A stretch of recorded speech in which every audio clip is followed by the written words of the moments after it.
And good evening, everyone. How is everyone doing tonight? I hope that everyone is doing well. Like I said, we got some stuff to talk about. I don't know if anybody saw my video earlier. Hi, Colin. How you doing? Yep. So I figured I'd just call this one a May Day chat because it's the 1st of May. It's May Day. So let me clear off my messages here so I can know when I get fresh messages. Alrighty, with all that cleared off. So, good evening there, dispatcher Colin and Rob on the road. How you guys doing this evening? I'm doing well. Cliff will usually be in a little bit later on because Mallory also goes live at this time for about an hour. So he's over there chatting with them, and I'm probably in the background. Doesn't bother me a bit. I'm on 4 days a month, sometimes 5. She's on 1. And that's usually the first Wednesday of the month.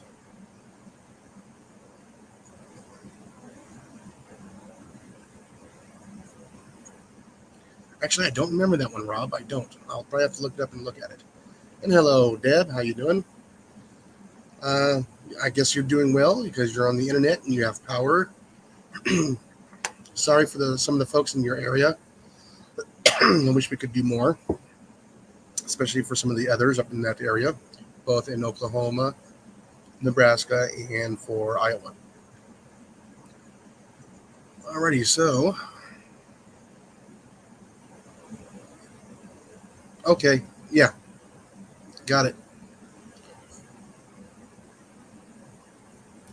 I remember it now. Remember to pour some sugar on me. And let's see.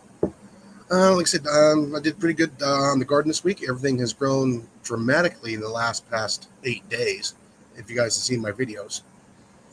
And with that, I will actually start getting some vegetables here soon. Like I said, I already got stuff that's already blooming. Peas are blooming. The squashes are blooming. I already got some peppers, not ready to be picked yet, so which is good. Like I said, no flowers yet for my midsummer's flowers. Those will be probably up here in the next 2 to 3 weeks before I start really getting a lot of flowers. Somehow I gotta get another couple of grow beds. I'll probably have to move the ones from the backyard to the front yard so I can put some asparagus in them because those are starting to outgrow their pots. And I gotta find a place for that moringa tree. I can't put it on the ground because the rabbits will get it. I saw 2 different rabbits today, which is really awesome. They're both southeastern cottontail. One of them is a gray color, and one of them's got a brownish color to them, or brownish reddish color to them, so which is cool. And I'll talk about the up and coming chicken hunt, hopefully here soon. Probably be next weekend. I will be doing that. We do have too many chickens next door, or actually I should say too many roosters next door. And then we'll have some rooster stew.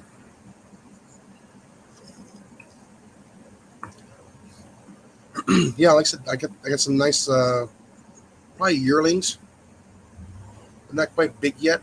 I mean, they're still, about yay big. They're not big yet. I got one here that's like real big. For a rabbit, it's pretty good size. What you doing, Coco? Yeah, the 2 I saw today were about Chihuahua size, but they get a lot bigger here. I actually took pretty much 2 days off.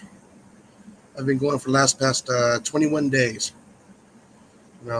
Going to work, doing stuff after I get home, working the past 2 weekends, and I needed a rest.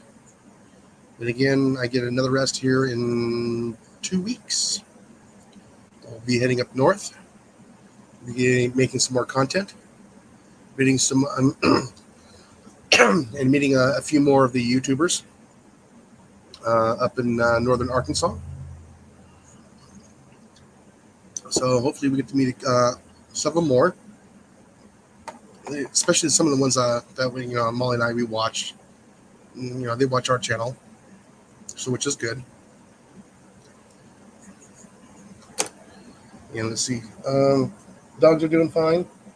They got a nice good treat today. A little bit of chicken from the store, not from the yard. We don't have meat chickens. We have egg layers. Well, they could be meat chicken stuff because it'll be older. But still, it's protein, sustenance.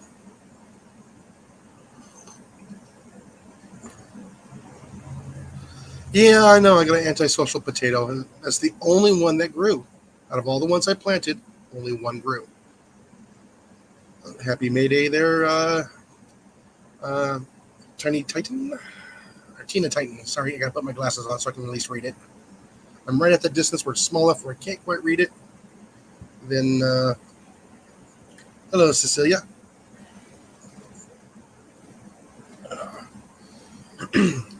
So, and where was I? Oh, yeah. Hello, everybody. Let's start over. No, like I said, I got lots of blooms. I got a lot of blooms on the cucumbers. I got my Anaheim pepper. It looks like it's about to start blooming here pretty quick. I got a bunch of small sweet peppers. I just happen to like sweet peppers because they go with almost everything, especially for salads. And then you roast them, and you can kind of chop them up. Fire roasted, really good, and like a spaghetti or a chili, or even eggs. Like an omelet. Real good for an omelet. Because I did that with the last two I got last February. I made a big old giant omelet for Molly and I.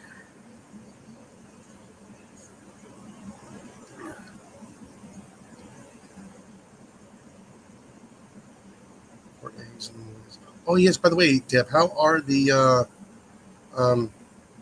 quail doing? I hope they're doing well. Hope you're starting to get a good batch going again. A good line of, or excuse me, a good lineage of quail again. I mean, you've had a rough time past year with that. And there's Cliff there. How's it going? Oh, and there's Molly. Hi, Molly. Even though she's right next to me right over there. Well, you know what I mean. The camera's backwards. Just say it that way. And like I said, I've actually chosen to go ahead and use the hot sun to go ahead and do the chicken hunt. So looking forward to that. So like I said, I got. Huh? What won't come up? Oh, that's big. Oh, link. Anybody want the link up? Okay, hold on a minute. I'll put out the link. Huh? What do you mean can't come up? It's the first Wednesday of the month. I know, but he can come up after Mallory's live. I'm not twisting his arm to be here. Like I said, Mallory's only on once a month, while I'm on 4 to 5 times a month. So let me go ahead and put this up now. Oh yeah, by the way, I know some people got the message on Instagram that I shared that video. That's funny. I'm waiting for somebody to get clobbered by it. You too, huh, Scooter? Oh, Cecilia's buffering on her end.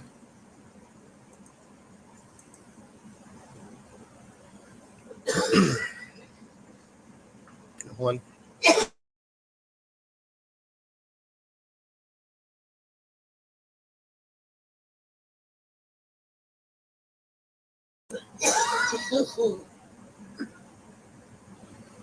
Well, Tina, you're not supposed to do that. That's when you get the broom or the hose. If you get the chance. How bad are you bit up there? Yes. Every once in a while, folks, go ahead and refresh so you can get caught up on the live chat. So you can see caught up, please. Oh, there's Colin. There's How you Mr. doing, Colin. sir? I know. Hello, Jenny. Hi.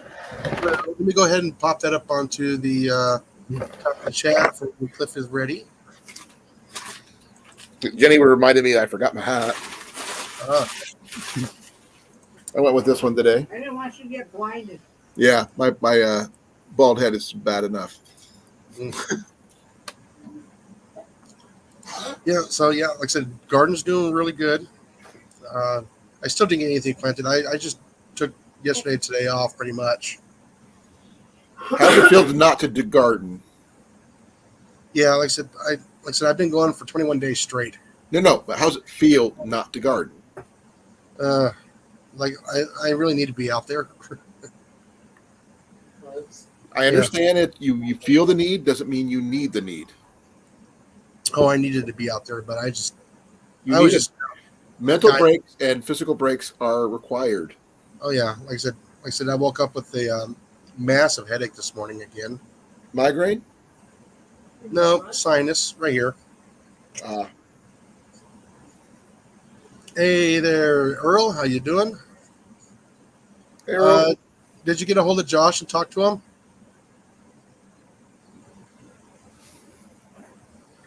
Yes, Cecilia. I saw your comment on there. Like I said, I have to get it up off the ground so the rabbits don't get it.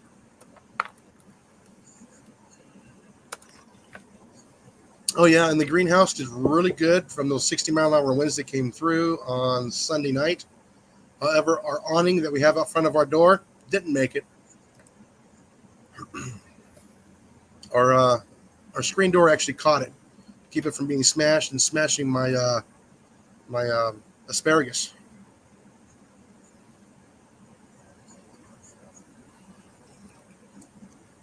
Yeah, I gotta have my coffee every night. Like I say, I am so fortunate compared to all those folks that were up there. We had nothing compared to them for damage. Nothing. I just wish I could do more to help.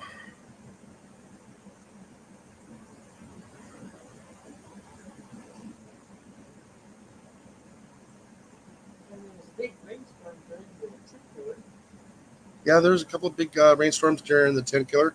I mean, we would have been stuck in that in a tent. But who knows what we'll end up with here in about 2 weeks. Is it 2 weeks? Yeah, it's just under 2 weeks, 17 days or 16 days. We leave. Yeah, so basically a week and a half or 2.5 weeks. Yeah. So we'll be running up through there through Arkansas. We will not be going through Oklahoma because that puts us an hour and a half out of the way. And we'll probably see Jason and Tara there. They said they're going to visit because they live close by. Let's see, they're going to be Jesse and Lisa are supposed to be there, and a few of the others. All the ones from western Oklahoma and Kansas and Nebraska will probably not be there.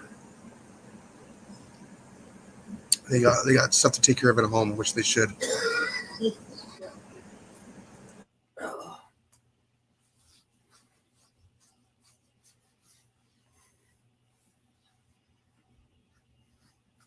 be right back. Okay.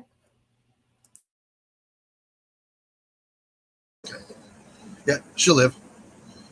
No blood. I'm joking, folks. Jeez. Don't remember that growing up as a kid and your parents, you scratch your knee, start crying when you're about 3 years old. No blood, you'll live.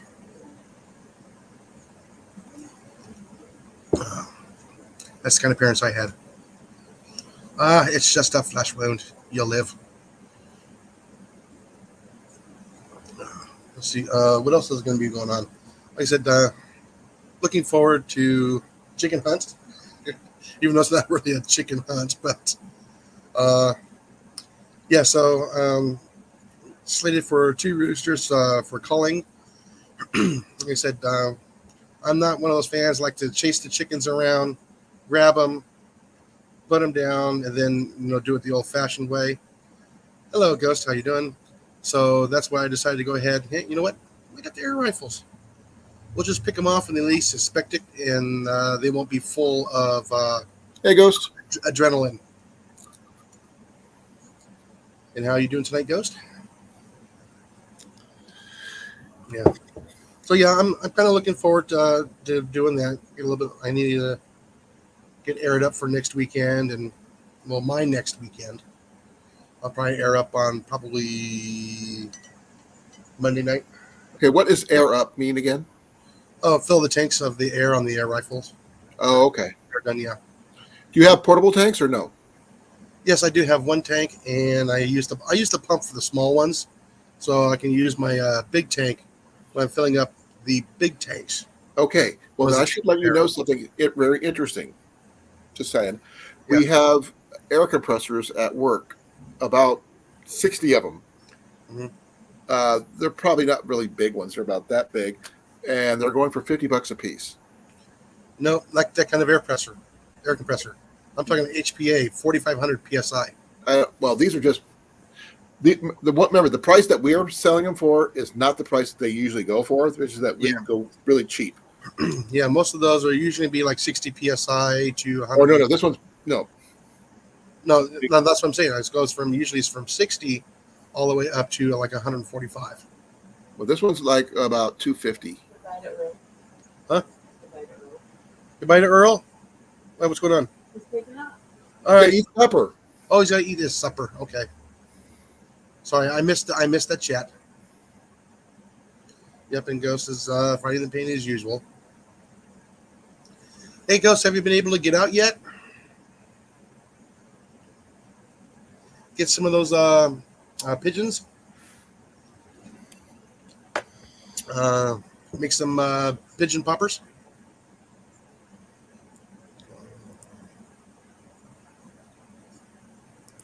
Oh no.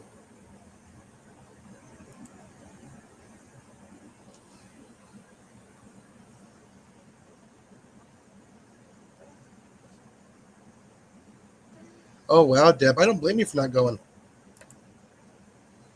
Yeah, no, 250 psi will not even move that gauge. It's not even enough to really close that valve. I'm just saying that we have air compressors, a bunch of them. Yeah.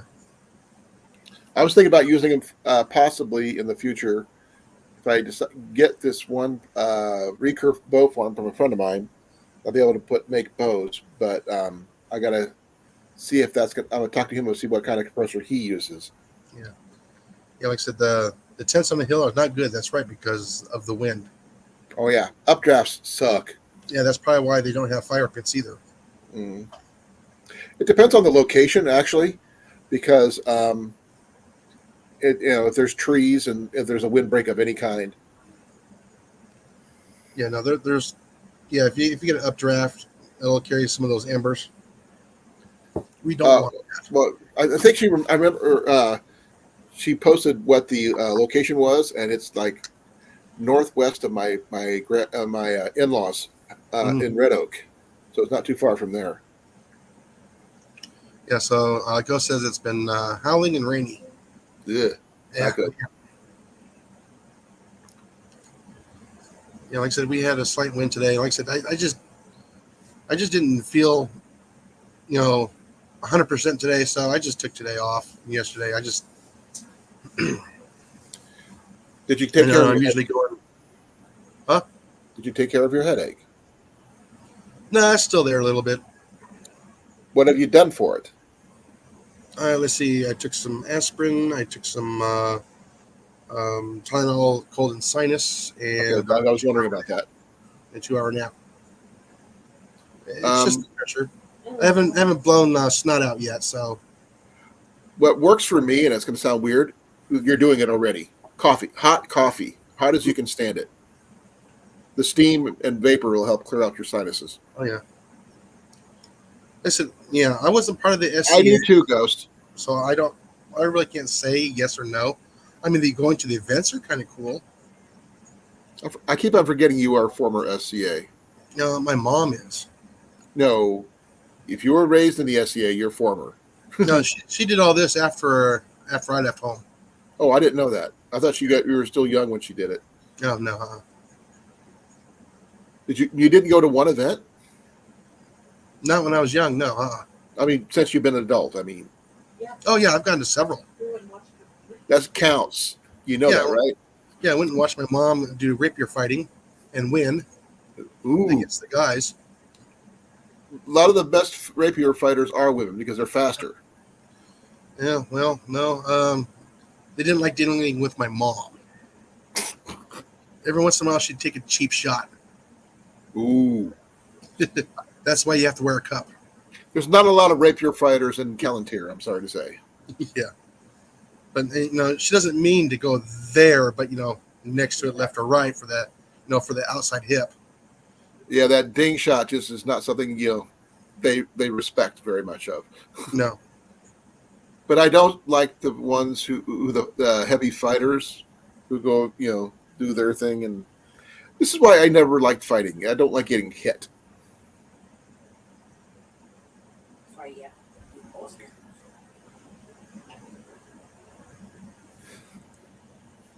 yeah, so yeah, no, no camping allowed. That is really sucks.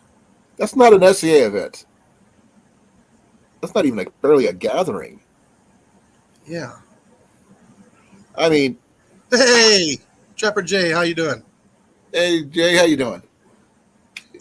How about your mom and dad Like I can said, make I some good haven't heard movies anything from you since tomorrow, okay? last weekend. I hope you're doing well. I know, because they have 5 acres. Yeah, like I said, I don't know if how bad Trapper Jay's area was hit, but I know he's in that area. Well, a lot of people in a lot of places got really hit hard. And it's hard. I just hope everybody recovers safely and quickly. Well, like I said, there is a silver lining for these folks. They get to rebuild new. Like I said, a lot of the YouTubers can actually have content for about a year. Well, my problem is not just for I understand about the YouTubers, but the ones who are not even connected to YouTube they're going through all this, and they don't have that kind of support. And that's really sad. They are, they got people coming in from all over. They're helping, which is absolutely wonderful. I love to see when communities come together and actually help each other instead of fighting against each other.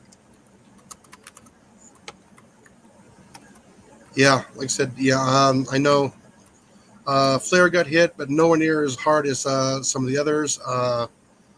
Was this Josh from? Oh shoot, I can't remember his name off the top of my head. Skinner Farms down there in Sulphur, Texas. He didn't get hit with the tornadoes. He got hit with the flooding. Minden is the name of the place. They got hit really bad here. I mean, there might be YouTubers there. I don't know, but I never knew. Yeah, Arm's family got hit too with the flooding as well.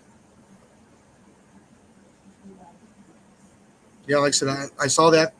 Was it earlier today when I saw the video? I'm going, whoa.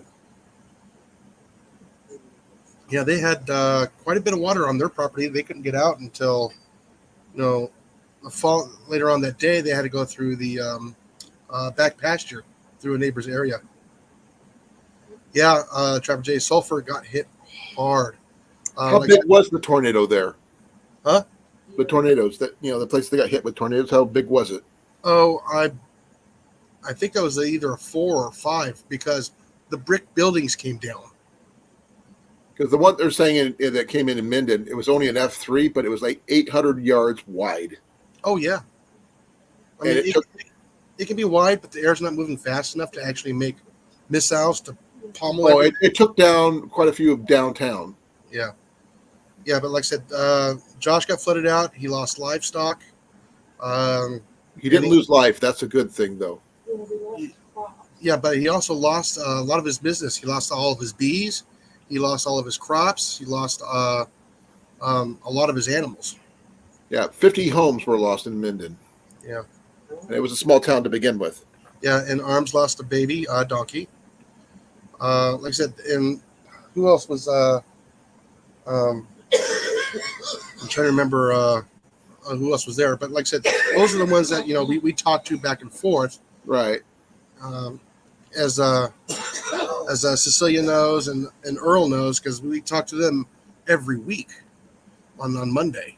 The Skinner Farms usually will donate a magnet on Earl's channel when he hits 50 likes, when he does the spin for the magnet. Has any beekeepers contacted your friend who lost bees? None that I know of. Like I said, it's kind of hard to get a hold of Josh right now. From what I understand, he's like pre-1920s. Well, I understand that. I'm just saying if anybody's trying to make up a collection to help replace his bees. Well, I'm sure there is. I mean, but like I said, everybody else is helping everybody else except for themselves. They're helping other people that lost more. He still has a house to go to, which is kind of nice. It was just high enough out of the water. Same thing with the Arms family. Their house was high enough where they still have a home. Right. But it's going to take them a little bit while to get everything settled back down, dry out a little bit, hopefully. And then hold on, I need to check my weather here. Yeah, that one's getting a little bit closer for us right now. So, I'm assuming that Josh is near a creek or a river. Yeah, he's just southeast of Sulphur. Do you think he's going to try to? I'm not sure if he can put in any levees or anything like that in his area due to the floodplain. Maybe I don't know. You cannot change anything within a floodplain. Well, you cannot add anything to a floodplain. I was going to say if you help to redirect around his property. No, unfortunately, you cannot because of the the Army Corps of Engineers. Because it is a waterway, you can't alter it in any way. Okay. For me, I can take some of the soil off the edge of our property and put up a levee. I'm not changing the volume of the creek bed, but I am changing just a little bit of it just to help direct the water around us. That's what I was thinking about. Something where you could redirect it. Yeah. The only other option I could see, there was a guy, and I can't remember who experienced flooding that had I only thing I could think of is I could call it a water dike. Basically, big giant bags of water that went around his property. Yeah. Do you know how hard it is to move those? I understand, but the thing is, while it was in place, none of his stuff got damaged or lost. Yeah, like I said, it takes an awful lot of time and water to fill those bags. Well, it's better time and money to fill those bags than time and money replacing your house. And they're not cheap. Oh, I didn't say they were cheap, but yeah, it would work for something like that in case something like that happened again. Yeah, no, like I said, I'm going to be taking some of the soil from the edge of the property and actually moving it over here. I'm only going up 2 feet because if it comes over the road, there's nothing I can do about that. Do you have culverts going under the road or no? No, the culverts are actually east of me, where the creek is. Okay, so the creek is like the road is actually almost like a natural dam. Like I said, my videos 2 weeks ago, you can see how much water comes through there. Was it? I was estimating maybe about 50,000 cubic feet. Wow. Per second was coming through between the two. We do have a major creek that's like down that way. It used to be right across the road from our old house. And the weird thing is, there's only like 60 square miles of rain shed. That's all there is. So but the thing is, it doesn't matter where the rain comes. It just comes down from up above. It comes down to you. You're just happen to be at the bottom. Yeah, the thing is, but still, it's only 60 square miles. But 60 square miles is a lot of acreage, actually. Yeah. When you get 3, 4, 5 inches of rain within 6 hours, the creek does come up, but it's not. It's still. You get flash floods. Yeah, we've already been through one since we've been here, and it flashed good. Like I said, I still have about 2.5 feet. Now the day that we got flooded, it was 20 inches of rain just north of town Oh wow. in under 6 hours. That So yes, reminds me when I was living in Phoenix. yeah, It did that, yeah. and So it went up like 4 feet in the middle of a road in town, and disappeared a half an hour later, like it yeah, wasn't even there. yeah. Where it So went to, no freaking clue. But it was dry as a bone in oh about yeah, half an hour. that's the Salt River for you. It was a monsoon. Oh yeah. Hmm. It was the first time I've ever experienced anything like that. Oh yeah. Like I said, we get the dust storms come through. The dust would be like a mile high, 70, 80 miles wide. And Right. then after that, the wind would calm down, and then you would get all that rain. No, you get yeah. It'd be like a big giant sandblaster. Oh yeah, the wind would come through 60, 70, sometimes 80 miles an hour, and it would just topple over the trees. Oh yeah. Um, are you experiencing rain at the moment? No, that's why I'm keeping my eye open right now on the radar. We are still probably about 3 hours away. I said we are starting getting lightning about an hour's drive from us, and the main event is about a 2 hours drive from us. So We it'll probably be here in about 3 4 hours. It's sprinkling here. Yeah, actually, let's see. They still got one severe thunderstorm until 8 at 8:12. So the thunderstorm is located 8 miles southwest of Buffalo, or 18 miles south of I can't even pronounce that name. Jeez, Tigu, moving east at 20 miles an hour. So yeah, it's going to be a while before it gets here. It'll probably die off, but another one will probably spawn right behind that one. As long as we don't get trained, we'll be fine, like it did up north of us that last week.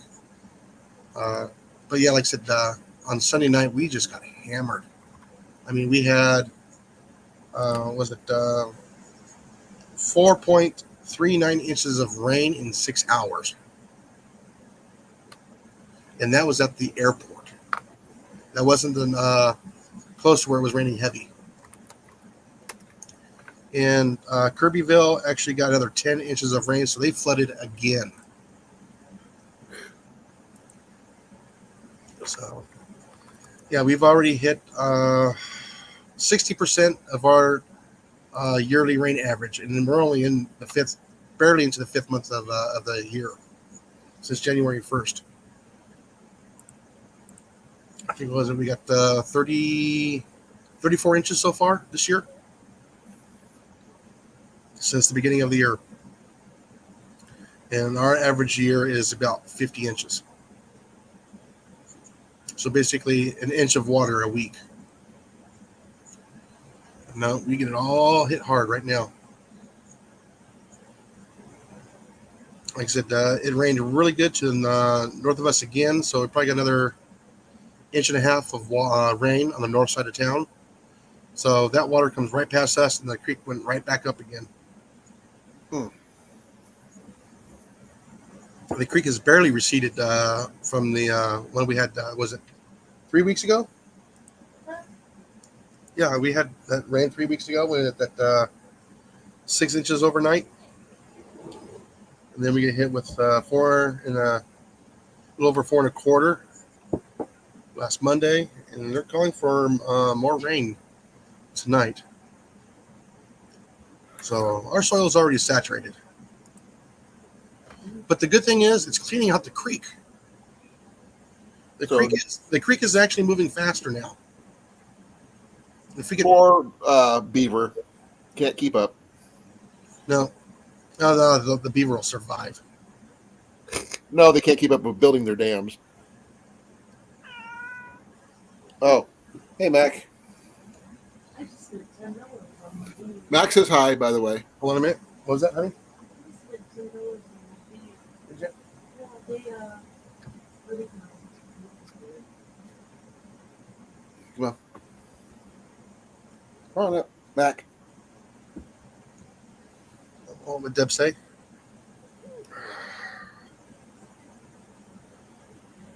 Yeah, like I said, there's a lot of people there that are actually going to help, which is I'm I'm I'm praising everybody for going to help.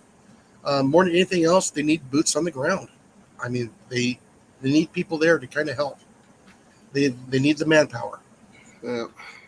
Like I said, people have already been donating lots and lots of money, food, clothing, Water. water, places to stay.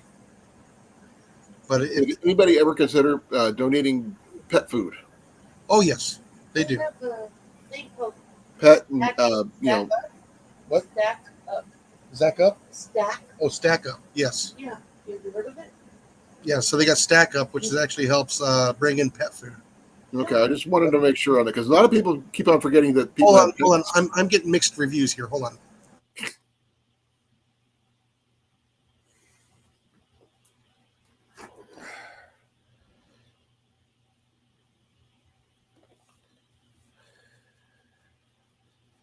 Macus.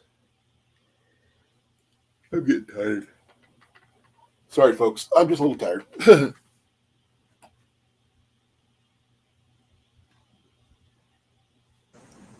No. It's about Deb's going to be heading out. She's going to be No. back later. Yeah, Molly just donated. She just corrected me.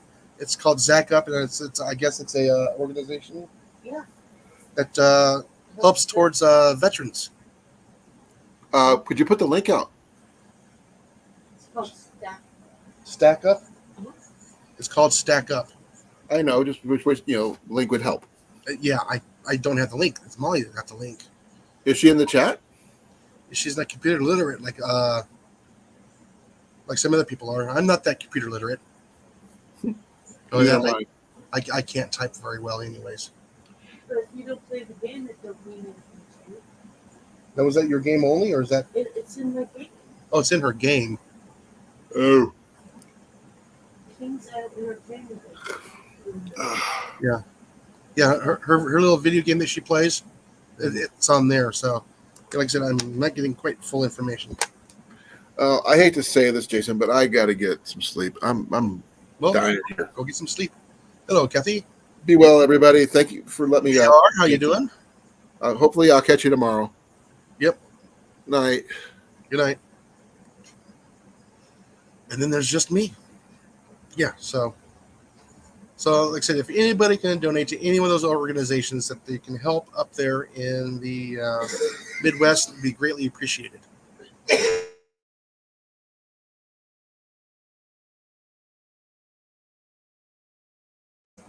Okay. And also, Flair announced today the video he is playing, he uploaded today. Go watch that 2 or 3 times. All the proceeds, all the money he's getting from that video, he is going to go ahead and donate that to the foundations in the area. And he already threw in $1,000 just to start it. So he's going to actually be putting in quite a bit more. So go watch Fishing with Flair. Give me a moment here, and actually, it's just Flair, FLAIR on YouTube, and I'm going to try and do as best I can to find it here, and I can post it. So go watch that a couple times a little bit later on, or right now if you wanted to. So he's going to do that. Let's see, there's that one there.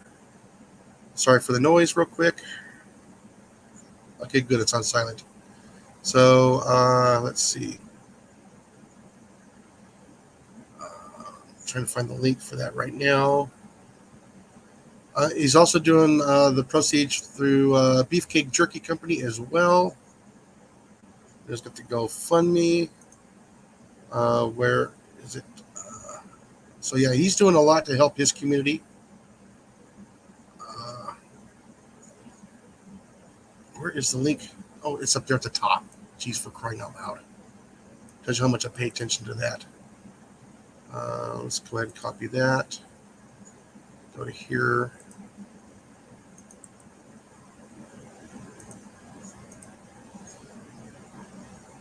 All right. Let me see if that link is good. check that. Yes, that link is good.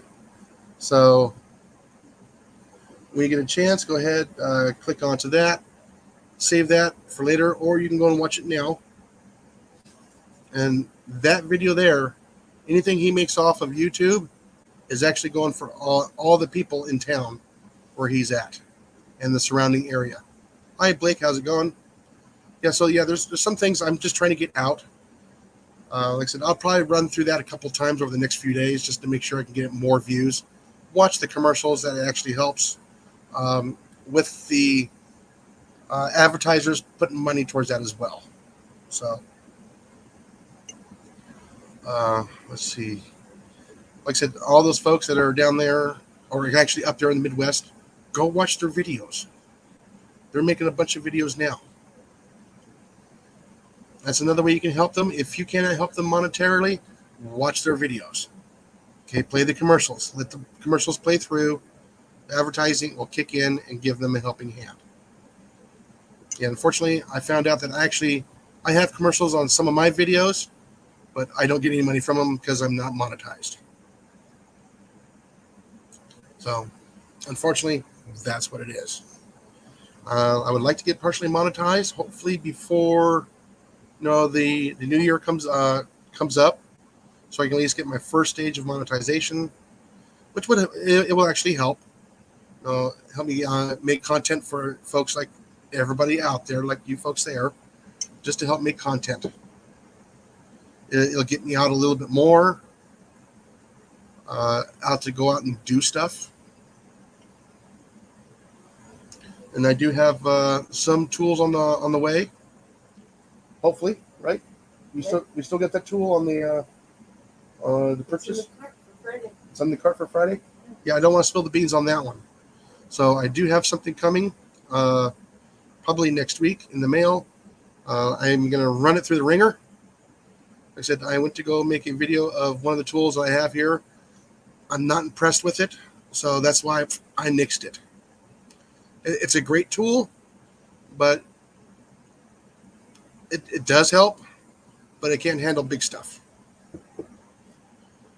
And it is a little bit awkward. So it is what it is. At least I have that tool. If you guys are wondering, the tool that I did, I bought that Craftsman chainsaw. Yeah, it will not do large stuff. Basically 6 inches and smaller. So actually, I should put that review together and put it together and say, these are my thoughts. It's not designed for large stuff. It can't handle dry wood very well. Let's see.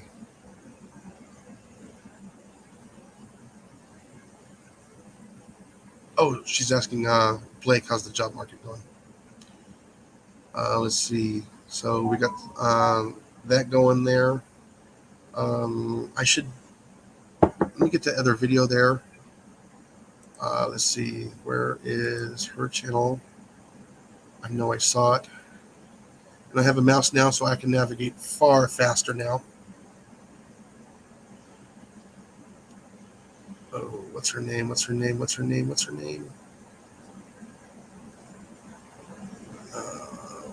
Where's that? It's going to take me a few moments because I saw it yesterday. Oh, there's yesterday. Like I said, I took 2 days off and I just rested. Here we go.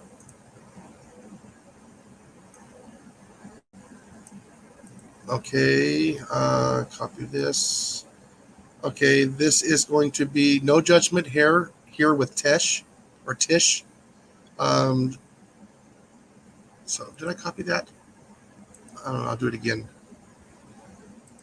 And she's helping out the Sulphur area folks. So there is Tish's area. She has the information to go and help the folks down there in the Sulphur area. Like I said, if anything, watch some of the YouTubers' videos in that area to help them get their hours up. Watch their videos so they can get their their advertisement up,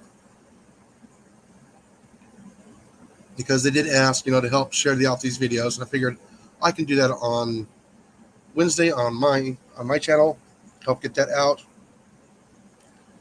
I said we just did a donation through Molly's Game to go help the veterans of that whole area, so that's going to go to help.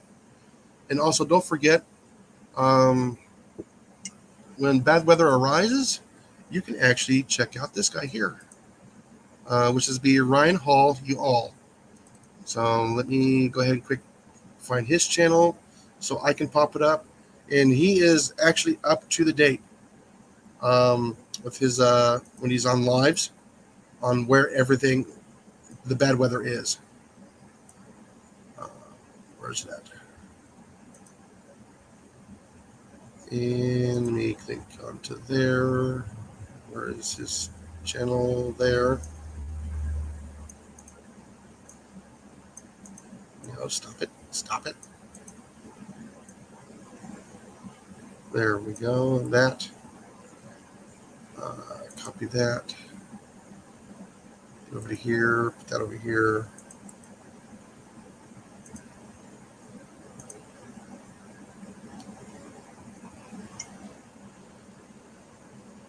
Yeah, so there's Ryan Hall. So if anybody needs to watch the weather in their area, they have storm chasers on the ground.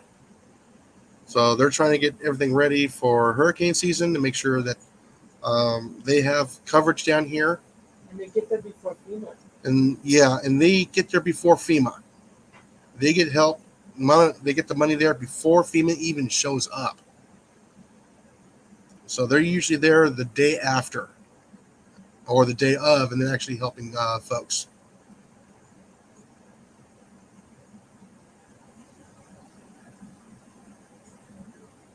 So heavy equipment. Good going, Blake. So there's another channel. Usually when he's up and running, they'll have a running tally of how many people are donating money to go to those efforts. So all the money they raise actually goes to the victims, and the revenue from the videos goes for the storm chasers to pay for fuel, hotel rooms, stuff like that. So, like I said, he helps out a lot. He probably saved a lot of people that night, or actually those nights, because it was 3 nights in a row they were getting hit. Alrighty, and I think that's about all we can do for sharing all those for all the victims. I'm sure there's more stuff out there. Just be leery, watch out for scammers. Okay, please watch out for scammers. Yeah, like I said, oh no, Kathy, I won't be monetized for quite a while. It'll probably be, hopefully, before December.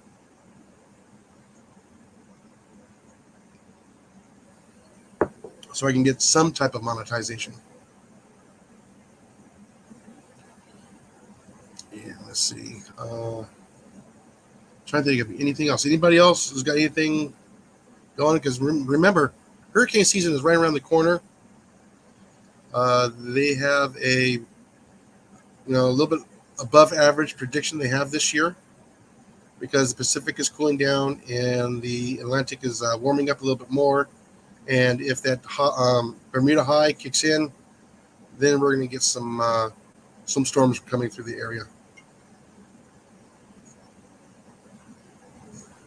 I'm going to go hunt. I'm going to go chicken hunting, Kathy. No sense in running around after them. Hey, it's livestock. I can bait it.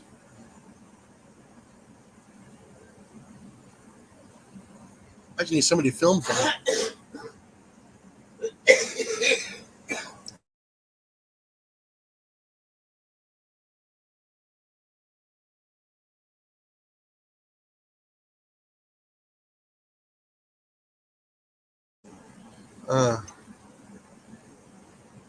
Well, I know.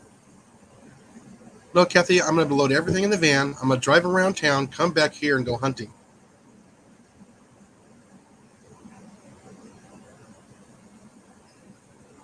Yeah. Mhm. I hope you're not believing me on that one. I've been facetious. No, you stay down. Don't be jumping up on me. I saw you looking. I saw you looking. No, it's just gonna be just getting all the camera gear, getting everything all set up. It'll take me longer to set up the cameras than anything else. Yeah, I know. The problem is you got too many roosters. There are gonna be issues with the hens. No, they have big cockfight blood everywhere. Yes, I know. And disrupts everything. Yes.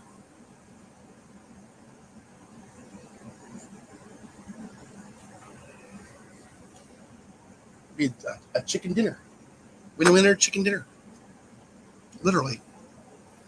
I'll go dark here for a moment, folks. Like I said, I don't know. Let's see. Mallory should be done here in about another 10 minutes. And Cliff will be in. And then we can talk more garden. Let's see. And see how his garden is doing. Like I said, my garden is actually doing pretty good. Yes, I know. But there's 3 of them that I know about. So 2 must go. It's Kathy, that's the way it is when you're raising livestock.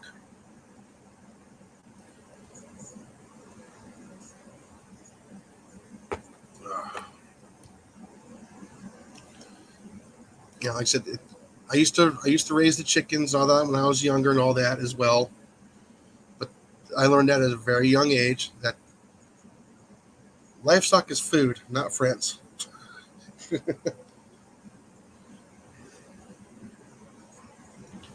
I know sometimes it sounds mean, but it's the way it is. Oh yeah, oh no, both gardens are doing really well.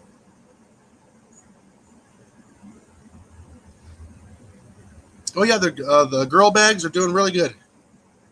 I know, Kathy, I'm teasing you, the grow bags. Yeah, no, I got to get the big one out. I got to put some mulch in there. They're gonna put some more of my good stuff on there on top of that, and then I need to get some vegetables planted in there. I'm gonna do that one in the shade. I'll probably do. It's still not too late for parsnips. I can still get carrots in there because that's gonna be in the shade. I might put a little bit of lettuce in there. I got a lot of square footage in that grow bag. Yeah, I know our kale is actually doing pretty good too, Blake. Nebraska, not so much. One of our problems is I got to worry about the rabbits right now.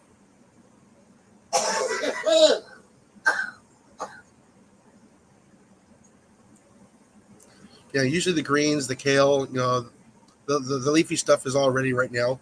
Oh, I might throw in some radishes too. They can handle the shade a little bit better without bolting.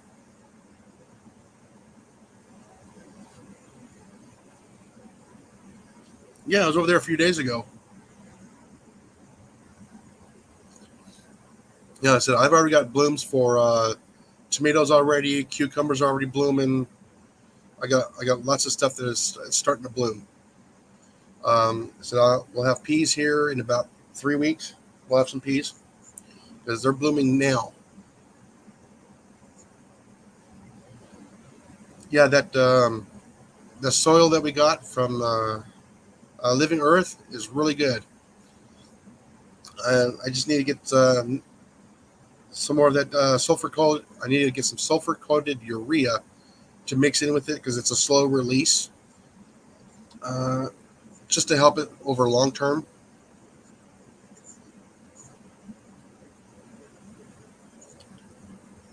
I'm thinking that's supposed to be lettuce. Oh yeah, lettuce is extremely fast growing. You can eat some of those baby lettuces in a matter of weeks after they germinate, as long as they get in the perfect conditions.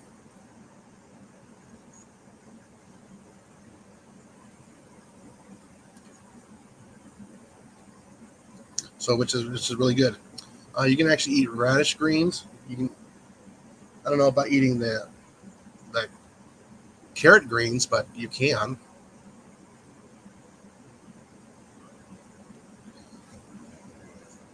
Like I said, I'm actually like I said, I need to get that big 100-gallon grow bag out there. I need to get the plastic down, get that bag out there, and get that filled up, and get that going.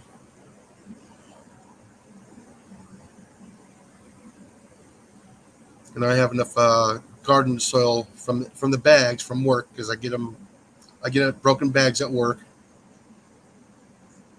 if I can catch them in time before somebody else does.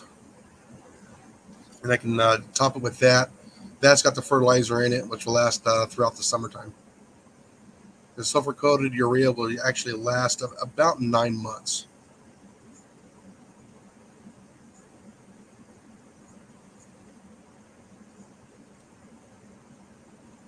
Yeah, that's gonna be the sulfur-coated urea. It's the sulfur takes a while for it to break down, and it's coating a nitrogen pellet.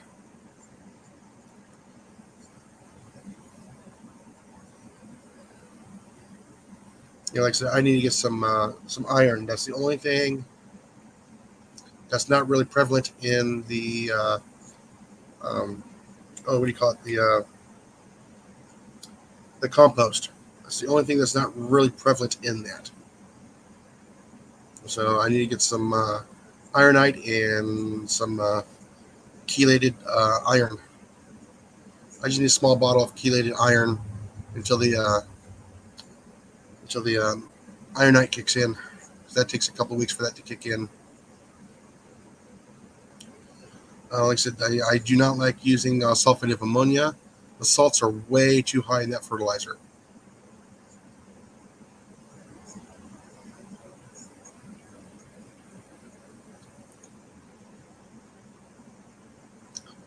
What else? Let's see. Yeah, like I said, if you use more of a natural fertilizer, the better you are, because that actually holds better than the homogenized fertilizers. Like I said, chicken manure, rabbit manure, cow manure, horse manure. No, too many weeds. Seeds are in there. You'll have to cure it over a couple of weeks, turning it, breaking it up, let the weeds grow, turn it. So you can't put it right away onto planters of fertilizer. Yeah, like I said, I need to uproot 3 of my containers I have in the backyard, move them to the front yard, get them filled. Then I can get the asparagus going. So I need to find a spot for them because once they're down, they're down. I just might plant them around the magnolia tree.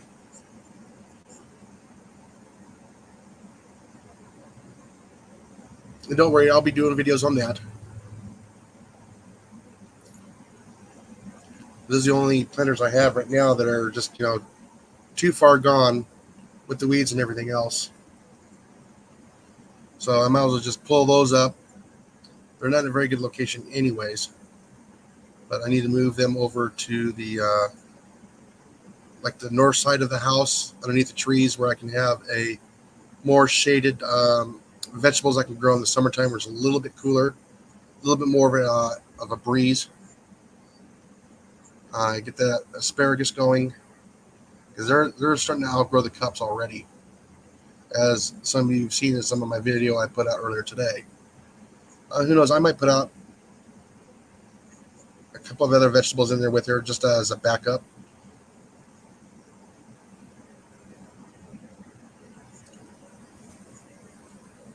Yeah, but those grow bags, they're awesome, but they're only good for a couple of years. That's the only bad thing.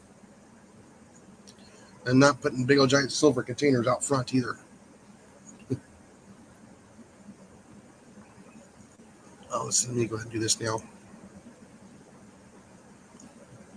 And let's see, Cliff should be popping in here momentarily. Let's see, let me check some of my notes here.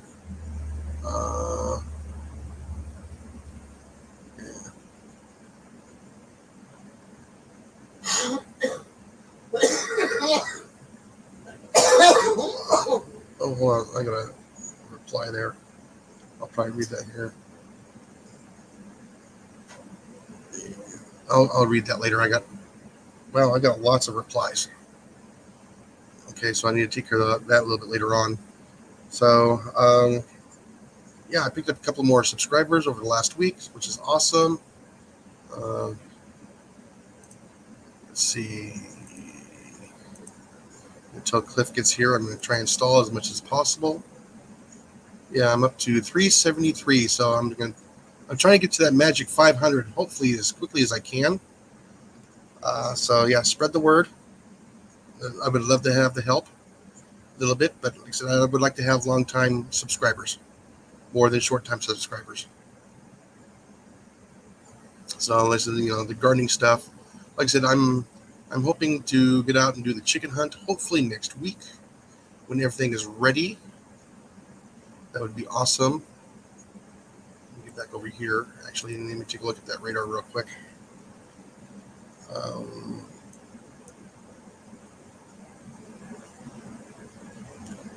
Oh yeah. I'm surprised that that's not being called a severe thunderstorm yet. Yep, it is.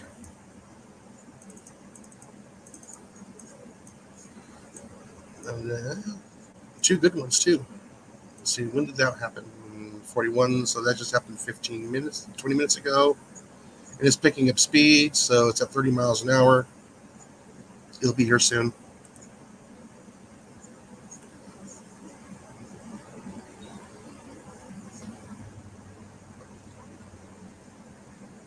Oh yeah, no, like I said, yeah, the grub bags from Temu, they're spot on. They're good. Like I said, getting 4 years out of them, that's gonna be the hard part. Like I said, if you can grow them on a rack or something, you could probably get maybe 5 years out of them. But eventually, the soil is and the sun is gonna be breaking them down. That's just what soil does. It just breaks stuff down. Let's see what else is going to be going on. Let's see. We leave in 16 days. We'll be going up north. YouTube meetup. What else do we got coming on?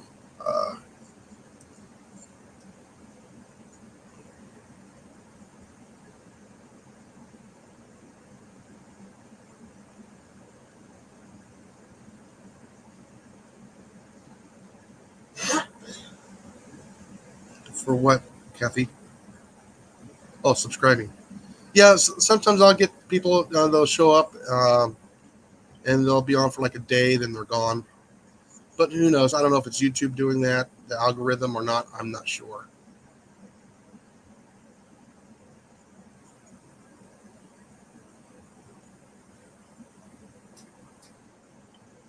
Okay. Let's see. Try to figure out who's all in the chat right now because it's gotten pretty quiet.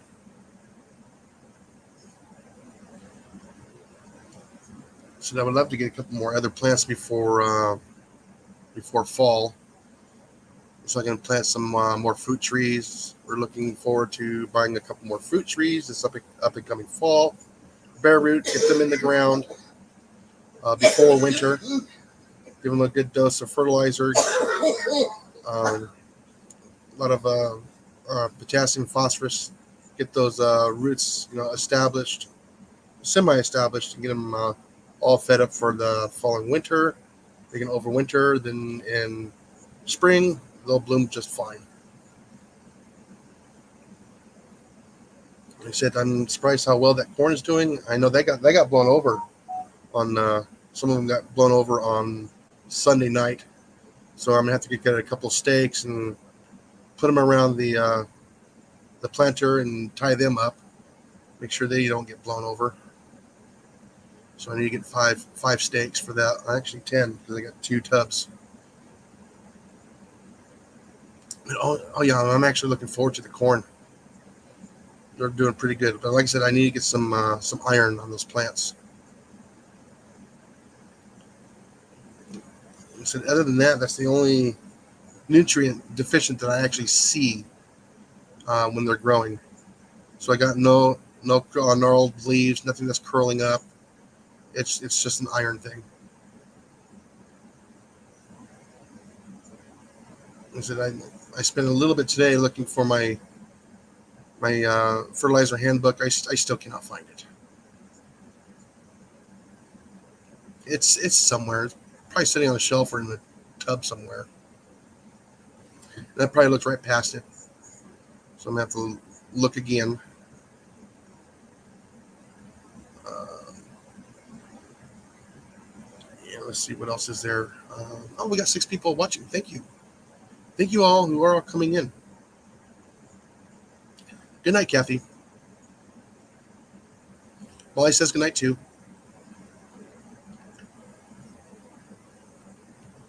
I wonder if Cliff is still lurking or not. Cliff. I haven't seen Mandy either. Wonder if she's doing okay. She was hurting yesterday. Let me check this real quick here.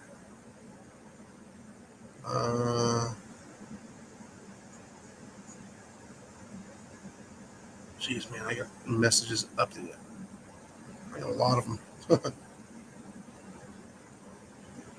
Alrighty. We are good there. So, anybody else doing the garden besides Kathy and Blake? I know Deb was trying to do some. And I know Cecilia is too. Hey, you be quiet. I'm talking here.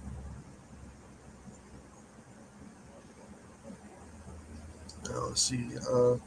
Yeah, I'm just wondering how Cliff's garden is doing. This garden was looking pretty good last week. And we're also looking up to getting into the 80s here pretty quick here. Take a look at that. Yeah, it's going to start raining here shortly.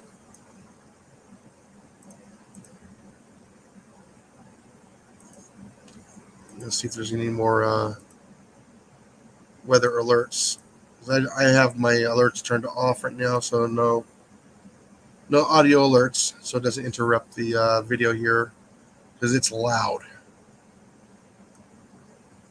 I just can't turn that individual one down.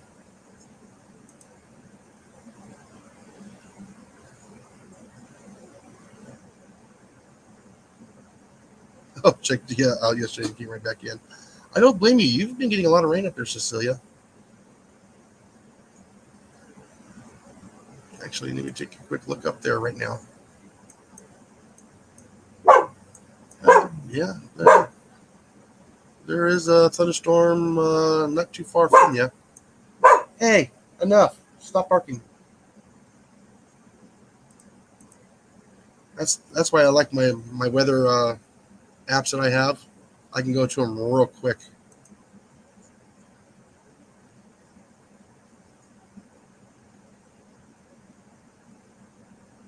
Ah, okay. Mice. Well, I figured mice.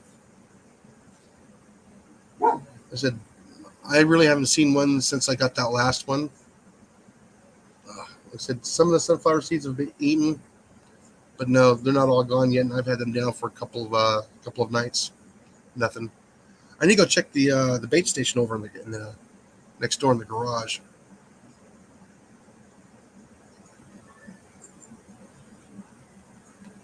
Oh yeah, the mice will eat it up. Oh yeah.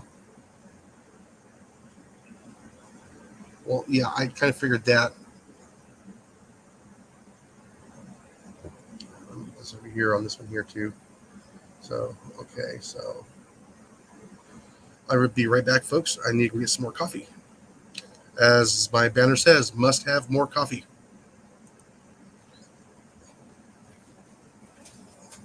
All right, honey, you're at the keyboard. Okay. Ooh. Is that it?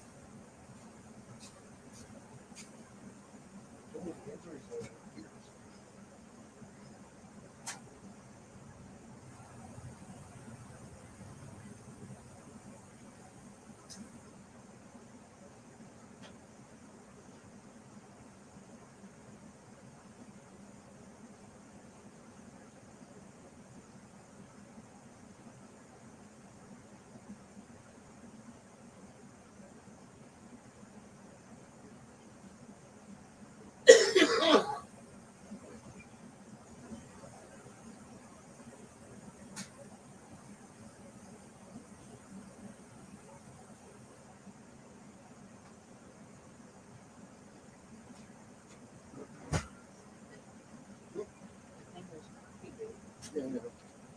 I think I could make coffee with that hot water though. I'm gonna have to do some water bottle fills here shortly. Uh,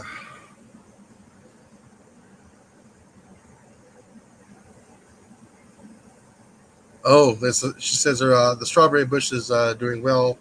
Something got into it. I'm having the gutters and downspout replaced, and this is near the garden, so waiting for the start date before I can plant outside. Yeah, so yeah, if you can get that water to get away from the garden area, it'll be pretty. It'll help. Just getting the excessive water away. You still want some rain there, but not too much rain. Try and keep the erosion down.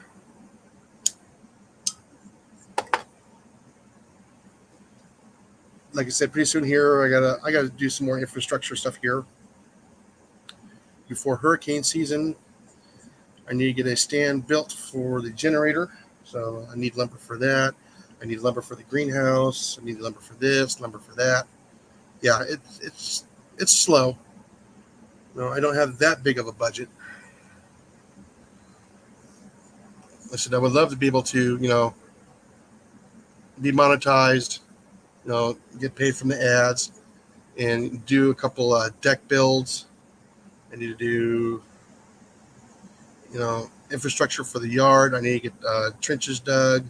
I need to get in the water and power infrastructure out in the yard. I need to wait for it to dry out just a little bit so I can get up underneath the house, get some more pillars underneath the house, get that sinking spot in the house pushed back up.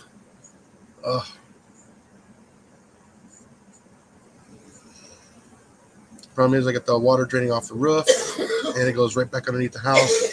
I need to get that taken care of, so I'm not laying in the wet soil.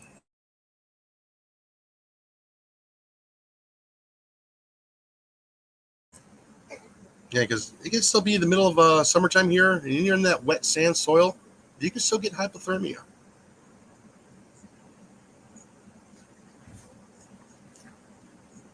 I think the neighbor got into my yard. Oh,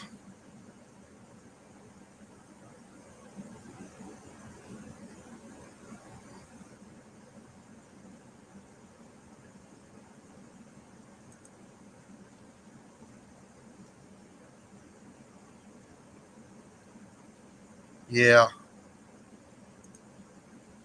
Like I said, you just need to catch them out there in the act on camera.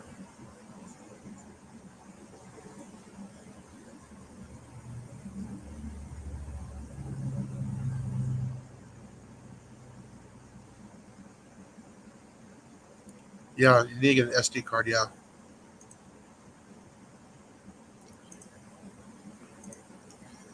Let's see. I said I don't have anything coming up in short term. I'm still working on the front yard.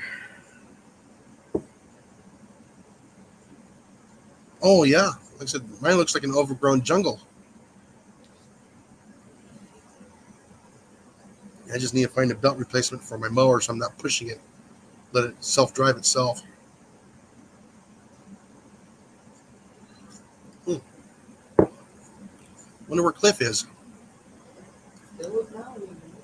I know, but she's usually done by 9 o'clock. She's usually only on for about an hour.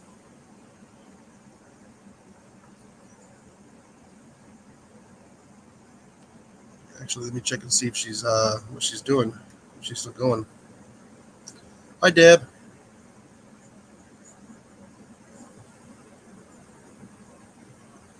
I'm back. Rain is gone, and someone is gone too. Oh yeah. Let's see what to hear. So I know Mallory was live.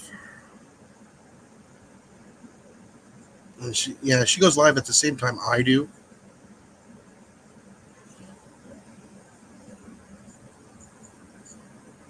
Let's see.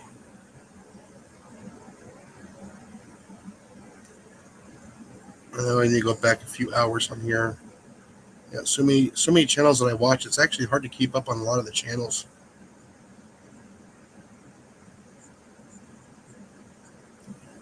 Yeah, she's got 19 people watching. And yeah, she's still going.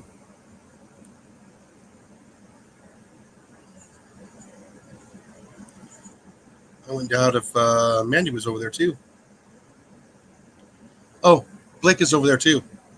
So he's jumping around. Um, Firefly Farm is over there. There's Cliff. Uh, um, Music Miss is over there. So Miss is over there as well. I don't blame him to going over there. That's okay.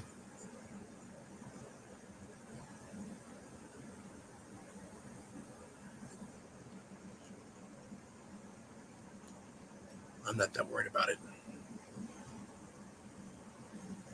Just sitting here, enjoying my coffee, talking with you folks here. The wood piles we're all nice and neat. Oh man.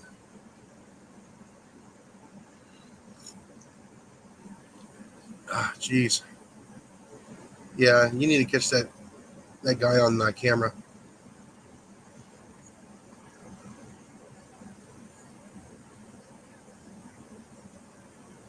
All right, Deb.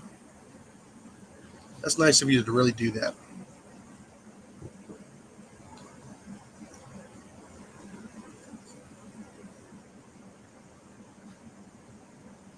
Well, speaking of Mandy, there's Mandy. Hi, Mandy. How you doing? Yeah, well, I got multiple devices, so I can split it up, and I can also split up on the computer. But then to listen in onto it, then you guys to hear it too. That's not really kind of cool. I don't know if I can get in trouble for that or not.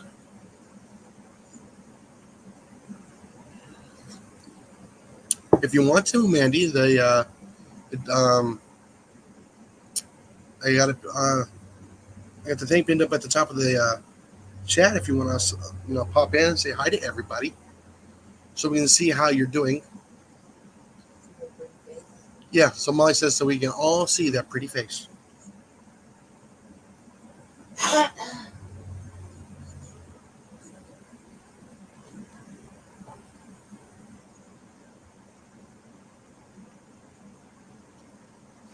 Oh, okay. So yeah, that's nice. You got somebody coming over to take care of that.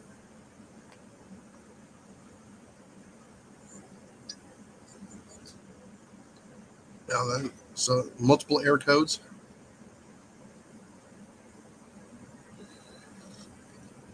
Oh, there's coffee's fogging out my glasses. Oh, there's Mandy. Hi, Mandy. Hello. How you How doing? you doing? Hello. So, did you get a little bit of rain today? Oh, it is pissing down. We're on severe thunderstorm warning, so I've gone home for the day because I can't do anything at work. Well, at least you got some rain. Yeah, I don't know how well my reception's gonna be because we're in a thunderstorm at the moment. Oh, are you? Yeah. Well, let's go take a look. Hang on. Come on, map. Work with me. It's trying to load. I'm trying to zoom out at the same time. Oh yeah, right there. Yeah, there's one lightning strike. We've had a lot. We just had a rumble, so there's more than that. Yeah, so you're getting the cloud to cloud right now. I can't tell if it's raining or not because the radar doesn't show up on my app here. Well, it's raining. Well, at least you got Thank rain. you. That's good. Pissing down all morning. That's actually good though.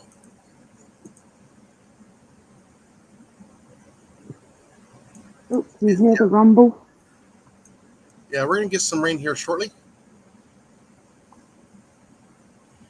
It's moving east and slightly south, so it looks like we're gonna get it here in about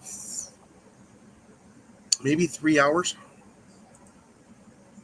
Well, we had rain this morning, like it was just a little drizzle, and you could still see like blue skies here and there, and it's like okay.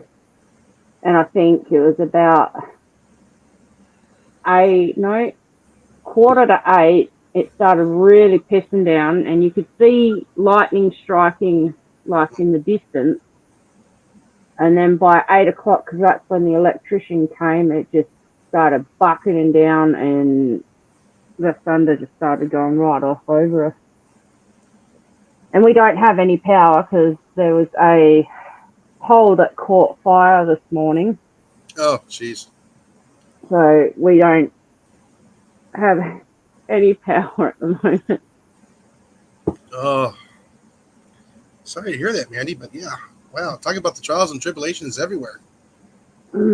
I just messaged the boss saying, look, it's not just pissing, because if it was just raining, I could still get on the tractor and I could still do my job.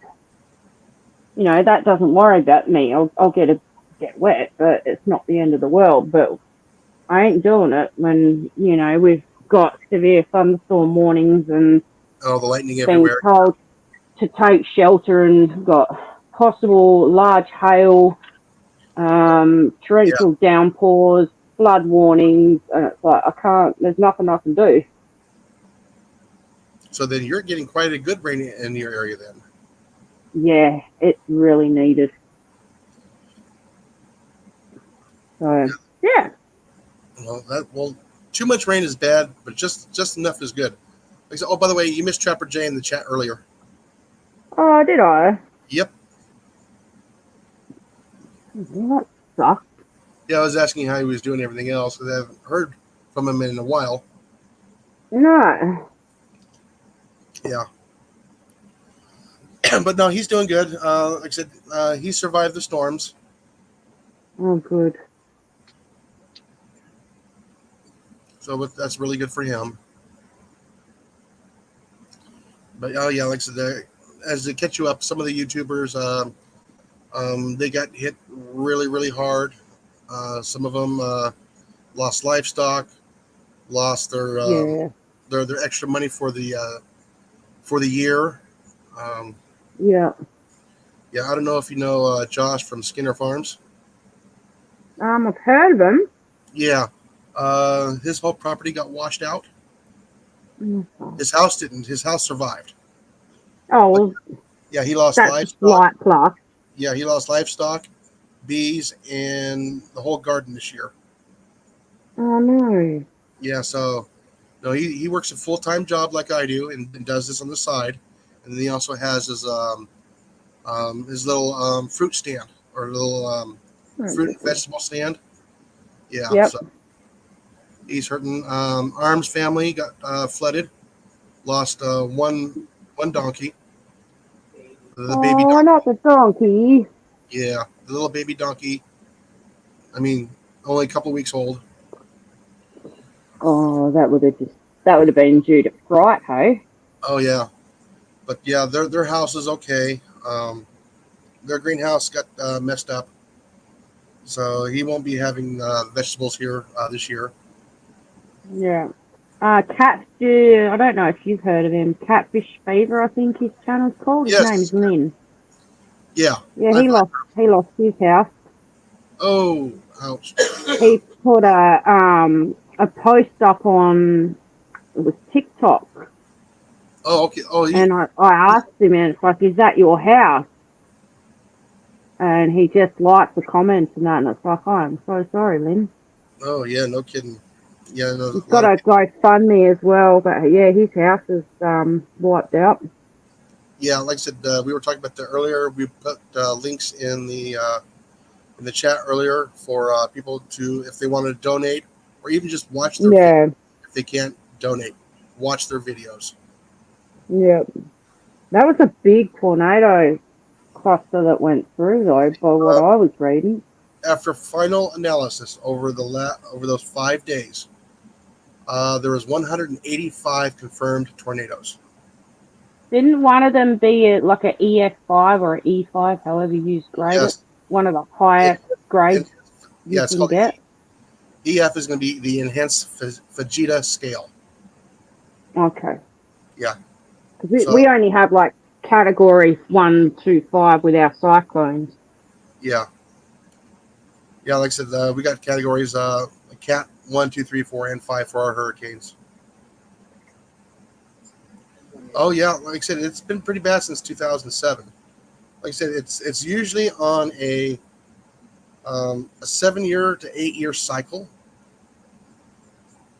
where you'll get the cycle of a wet season, and then you'll get Mm. dry to wet, dry to wet, and we're going to start going into the wet season for the Well, for the we hadn't we ha- hey so for the Midwest and East Coast, it's about ready to shift from the West Coast to the yep. Midwest and East Coast. Oh, okay. We haven't had rain. Like even summer was dry. When the cyclone season, I think they had 2 cyclones up north, and that's really unusual. And even their wet season was dry. Yeah, Because normally when the cyclones come, it throws our weather out, and we get our seasonal rains and dry storms and stuff like that. I think we had one day where it was raining on and off, and that was it. yeah, We were so freaking dry this year, and a lot of farmers in the wheat belt and all of that were talking about euthanizing their livestock because they can't afford to feed them, they can't afford to take them by the trucks to get them to the abattoirs, and yeah, it's bad. And like we were meant to get rain Tuesday, but it didn't. Last night we got a bit of a downpour and a sprinkle here and there, which was good. And today it's been raining basically all morning, and I'm loving it. I don't like the thunder and lightning, but the yeah. rain, we so need the rain. Oh yeah, Because what we notice is the water table has dropped so much that there's so many trees dying yeah. I'm surprised. You because their tap roots aren't in the aquifers yes, aquifers. aquifer. Yes, Yeah, because the water level in them have dropped dramatically. Like they said on the news a couple of weeks ago, I think it's up Perth way, one of the reserves, just everything was dying. The rivers were bone dry, and the trees that normally, are alive through summer was like starting to die off because the water tables just yeah, dropped dramatically. yeah. Like I said, I'm surprised you haven't been getting. Do you know if you've been getting the fissures in the area because the water table's been dropping? Get what? Sorry. The fissures in the soil. Not that I'm aware of, but I could be wrong. Yeah, because I know was it 2008 through 2010 in the valley where Phoenix is, the water drops so fast that fissures started forming on the surface of the soil because they were pumping out too much water. Yeah, well, there was a lot of uproar about. We had some infrastructure being built, and they were taking water out of our aquifer. Yeah.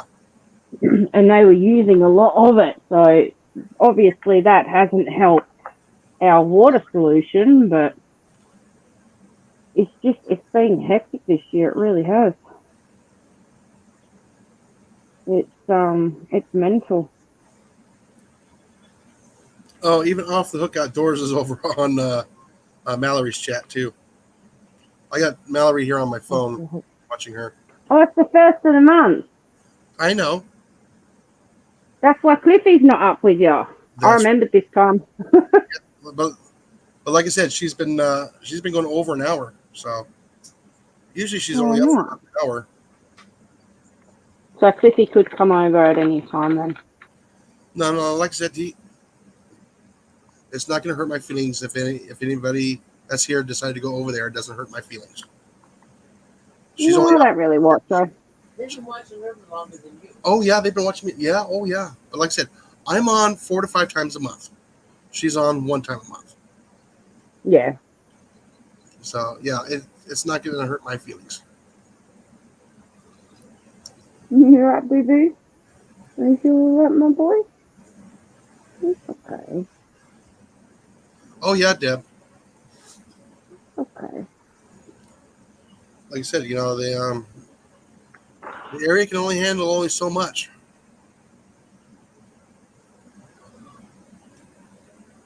Like I said, Even Wellington Dam. I've never seen Wellington Dam so low oh yeah, like I because we said, didn't get the proper rains last year, like last winter. We didn't get the rains through summer or autumn. Wellington Dam dropped to basically critical levels, apparently. oh yeah, like I said, one of the biggest lakes on the Salt River project. One year we watched it get down to 11%, Jesus, and that is a big lake. that's a big drop. Yeah, at 70 miles an hour, it takes over an hour to drive the length of that lake from one end to the other. How you doing, Deb? Sorry, I didn't say hi. Where's Colin? He got tired. He went to bed. Mm-hmm. Yeah, like I said, I went over here to check Mallory's and see if she was still going live, and she is. Yeah. To see if he would pop up over there.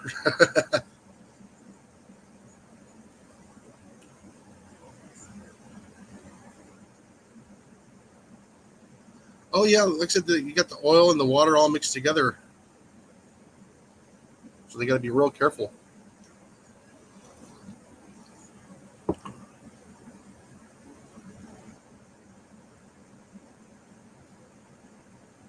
Okay. Oh yeah, no, I don't blame her. I don't blame her. Yeah, she needs to pick up back up a little bit. But like I said, doing 1 month or one live a month, she's gonna have to do more than that, and she's gonna have to do more videos.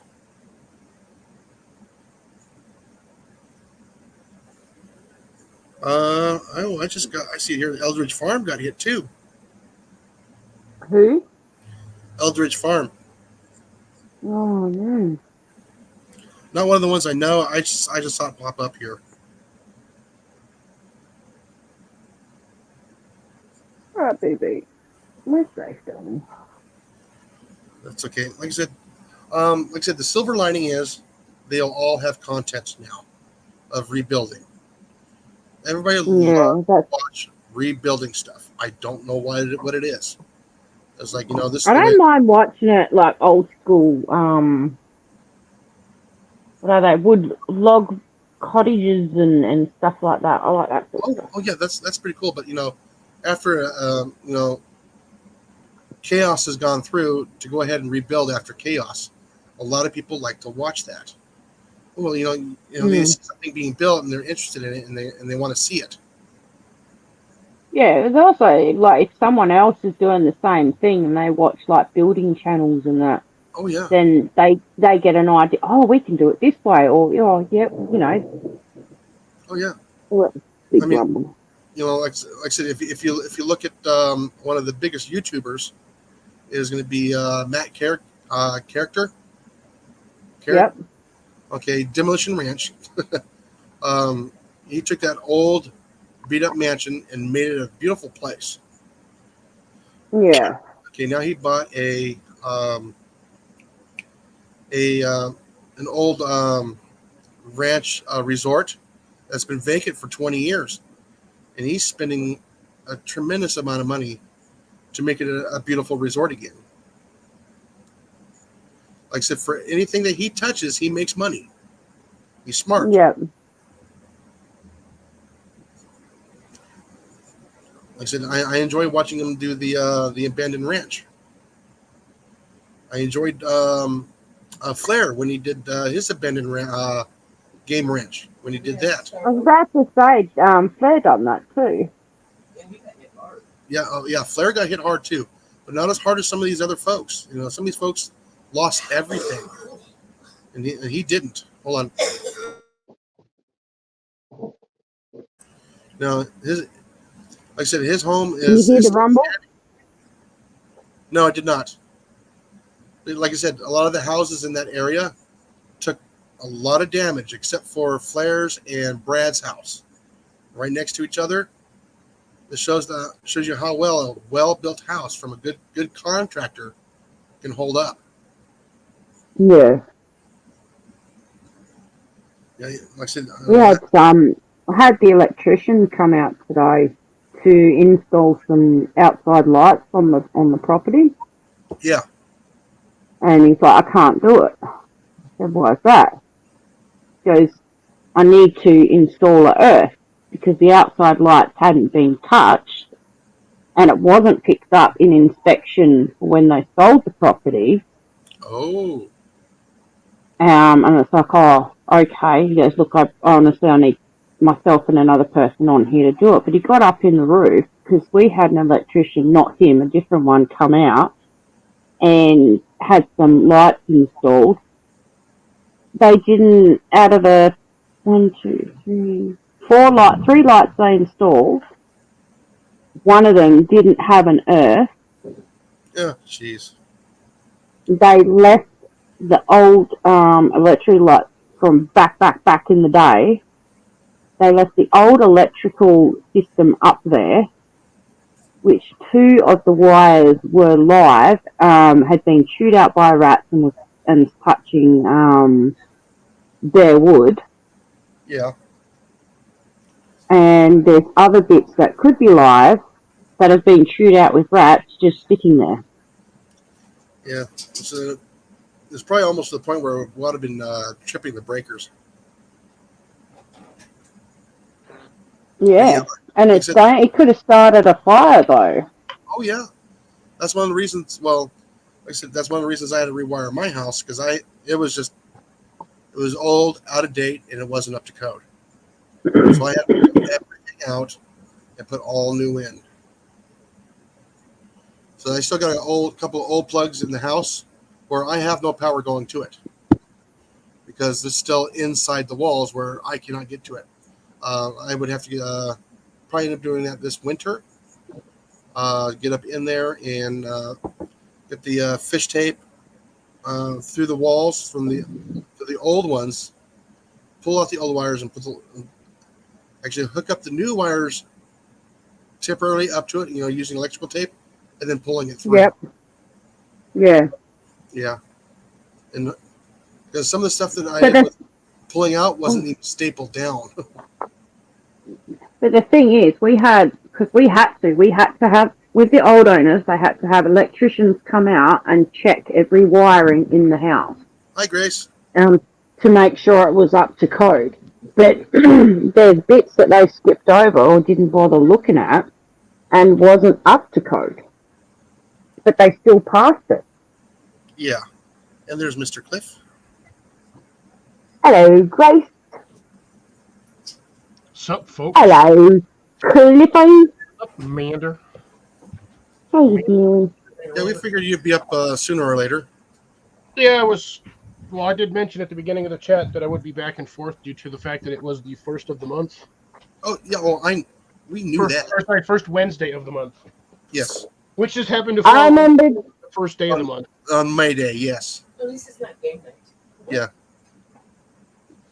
Grace should be popping in too shortly. Already did. Grace is in. And Yeah, Will was over there, and Blake may or may not be in and out. So, he's already here and there. Like I said, I had Mallory on my phone on. I just had both of them going on here. I just had one lower volume so I could hear. Yeah. But I'm here now. Oh, I feel low. I feel short. Okay, there we go. We got rain and thunderstorms, Cliffy. Yeah, you were outside pretty good. Yeah, you got a little bit of the farmer's tan going. Oh, it's just bad on that side too. Not nearly as bad on this side, but the other side because that's driver's tan. Yeah. What about your storms, Amanda? We got thunderstorms and rain. Ooh. I know, that's what I'm saying. I was like, Finally. I got rain. All I've had is wind. I had a little mini NATO go right through my neighbor's property across the street earlier. The dust devil? Oh, dude, big old dust devil. This thing is probably about 18 feet wide. That's a small one. That's what I said. It's like a mini nader, but yeah, dude, it popped up over there, sucked all the tumbleweeds out of his yard, and just scattered them all into the streets. Along with all the seeds, right? As long as they're not in my yard, I don't care. But those are awesome to shape into, geometric shapes. So With yeah, edge if you can trimmers. get them to grow in a square. No, you got to shape them in there in a square or a Who's cone, even here? pyramid with hedge. I messaged Linda to say, we would have power. You just got to do it when they're growing. Not they're dead. Mobile. Yeah. What they're actually doing, we can't do the right place. Like I said, so we were talking about garden earlier. Then we ended up talking about the links for everybody to help with the people in the Midwest. Hey? I was still shaking. Yes, we should. Yeah, so I Yeah. was trying Curled to up under the blanket. So what was Yay. it? One of the warehouses, like, Curled Got- up under the blanket. right over there. There we go. She's being interrupted, so talking to her mom or some or her sister. Yeah. Interrupting cow. Yeah. But anyways, no, what was it? It was one of the warehouses. I can't remember which one it was. That thing just got wrecked, like ripped the whole roof off. Yeah, like I said, I shared Flair's link. I shared what was that podcast Sorry about that. with Tish. It's okay. And I also shared another one. I was just explaining that if you cannot help monetarily, go watch their videos. If anybody can watch Flair's video several times, do it. So how bad did Flair get hit? He lost that brand new shop of his, gone. And let's see, the garage on the haunted house area is gone. All the tops of the trees are all gone. The animal shelters are all gone. He still got all the animals. Oh, that's all right then. As far as he knows, he's still got all the animals. The Ducks trailer is gone. No. The famous Ducks trailer is no more. Oh no. So yeah, he's got decoys scattered for miles. Oh, jeez. Yeah. So apparently, the tornado picked up the Ducks trailer, and the Ducks trailer ripped over the top of his shop and caused it to collapse. Oh. Yes. So yeah, he says, you know what, I'm fine, we're fine. Now I basically have insurance to take care of all this, but a lot of the people in town where I'm at, they need help. So all the money he's Yeah. getting from that video is all going to help the people in the town and the surrounding In the areas. community. Yeah. Mm-hmm. And he put He'll his, probably do a sale on his jerky and that as well at some stage. yeah, he's doing 100% proceeds from that is going to the victims. That's You get a, awesome. That's another thing I like about Flair is the stuff that he does for his community as well. He does a lot. He basically, I think it's a hoodie, and with two free. He's throwing in 2 things of beef jerky from the company, from Beefcake Turkey Company, and that's Yeah. gonna be all the proceeds from that goes to the community. I mean, he does a lot more for the community than what he shows on the videos. Yeah, so it's majority of it's behind the scenes. Yeah. Oh yes, tumbleweeds can kill cars. I know that very, very well. Oh, yeah.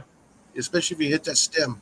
Right. You get that thing just right, and that sucker right through the radiator. It I've seen those almost, things stick in car windows, too, you get the right angle. yeah, like I said, it happened to my mom in her old pickup truck. Yeah, it took the front of the grill and busted the grill. Yeah, well, in those older trucks, there wasn't much between the grill and the radiator. You had, like, the back of the grill, maybe, like, 2-3 inches, and then the radiator. Mm-hmm. Yeah, but Nothing there's in still that between. much of a gap, though. You still get your hand down there and work. Some of the older ones depends on the vehicle, but Old some Ford. of those were tight squeeze. You had to take the whole front off, like grill Yeah. cover off to get to it. Okay, so now we're gonna switch gears here to Cliff. How's your garden doing? Dude, I spent all day working out there. I planted. Oh my God, what did I plant? I planted Cascadia peas. I planted cauliflower, 2 varieties of radishes. I planted more peppers, hot peppers, which I have no idea which versions they are. I'm assuming they were my Tabascos. So I've got those things popped up everywhere. Oh, I that's good. planted more I planted radishes. God, what else did I plant? Oh, I transplanted 2 basil plants from the store and a thyme plant. So I've got those in pots now. Working on more soil. I have had a few more of the random 40 cell or 40 pack of what the heck are those things? Corn pop up. I've had like 2 more pop up in the last few days. Oh, So I'm getting more and more. And Well- my beans are popping up like crazy in one row. I had another row of beans that I planted, and I planted 2 rows of them, and so far only 2 have popped up out of the like 15 that I planted, which is weird. Oh, I love a good thunderstorm. And we I heard that. still have not put that video out. I forgot I was supposed to do that this week. It's all right. Remember when I showed you those pictures of the tomatoes Yeah. Saturday? Yeah, one of them has already gone up 1 ring. Dang. Oh, Well, you know, yeah. it will grow pretty fast. Yeah, it's up to ring number 3, so I terminated the leader on that one. I didn't want it to get too out of hand already, and it's already pushing blooms already. Nice. Yep. I know she was about to say something. What were you going to Yes. say, Randy? Guess not. I guess not. Well, anyways, like I said, my peas are already blooming. That's the other one I planted. Yeah, I planted like 2 varieties of peas like everywhere. I peed all over my garden again. Oh, really? Forgot to Stop film it. peeing on the garden. I peed on my garden. Yeah, like I said, I need to pick up some iron this paycheck. So, some ironite. I was gonna say just throw a stake out there. Well, I don't need the fertilizer. I just need to get the iron out there to get rid of that chlorosis. Amanda, why is there a mattress in the car? The spare mattress. It's the one I used to sleep on when I was living in a car. You can't even tell it's raining. Right now she's at the Oh. car park. How in the world did you get it in there? We moved the car forward to the fence, and then we opened up the boot, and then we put it in. She put it in through the back door. Yes, I did. Night, Cecilia. Take care. Be well. Be safe. Good night, Cecilia. Good night, Cecilia. And there's Blake again. Hey, basically. It's funny. Blake pops up under here as Blake Hurst or as a Hurst Outdoors on this one, but he still has his original channel name when he's up under Nick's channel for some reason. Ah, It's a shame you can't hear the thunder rolling in. no, we heard it earlier, just a few moments ago. Oh, that's right. Sorry, that was me. You hungry, Sissy? Yeah, my entire diet this like last week has been hot chips and like this. I've been eating hot chips, animal crackers, and these things for like the last 4 I've days. had homemade pumpkin soup, chicken nuggets,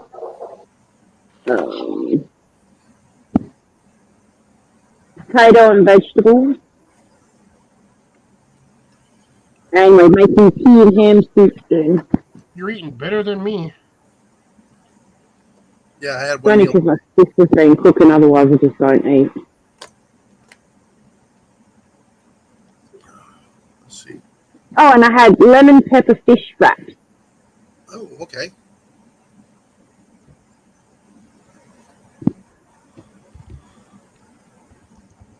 Oh, Grace is saying it's a poor diet.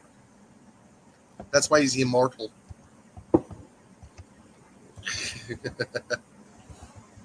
No, like I said, I just took yesterday and today off. I just,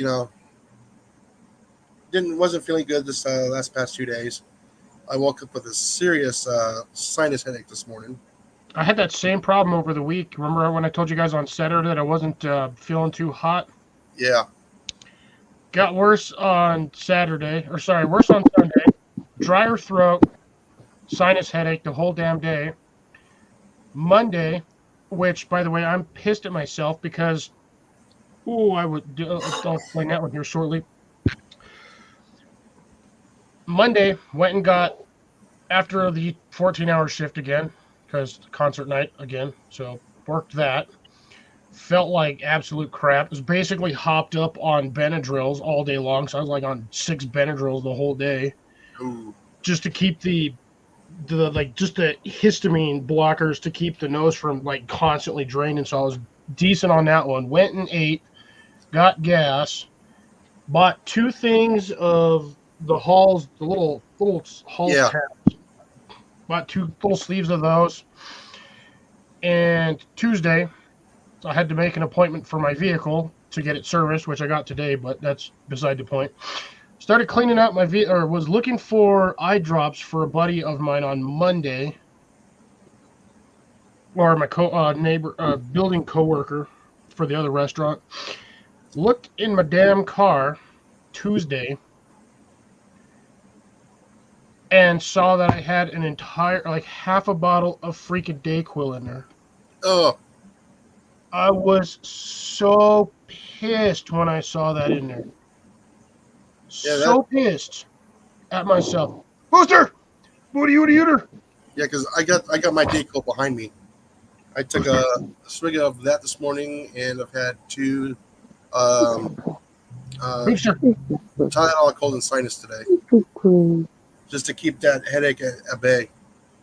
Yeah, and that Dayquil was cold and flu Dayquil, and I don't even remember buying that, but apparently it was in my center console, buried under all the crap that I have in that center console. I know you could have used that, right? Oh, dude, I was so mad when I saw that in there. I'm like, you gotta be shitting me. I've had this thing in here this entire... And Tuesday was the day that I actually felt really good. Throat was still a little dry. Sinuses were completely cleared up. And no headache. And I had a butt ton of energy. Yeah, no, I'm still waiting for mine to drain. I still have a little bit like here and there, but like... Maybe it's mainly today because I've been out there in the dirt and dust. Booster! Boobster! He's shaking out a bit because of the thunder. Yeah. You can hear me anyway because you got the Yeah, I got like no sleep from Sunday to Monday at all. I just got broken sleep. I never got into REM state. Ugh. All I the came home Sunday and passed the hell out 20 minutes after I got home. Yeah, the dog's in my face, panting. Like, really? I'm all swollen in the cheeks. Face. So that's probably why I didn't feel good yesterday and today. I just didn't get any sleep for 2 days. Y'all need to get some sleep. Sleep. Oh, yeah. I slept yesterday and today.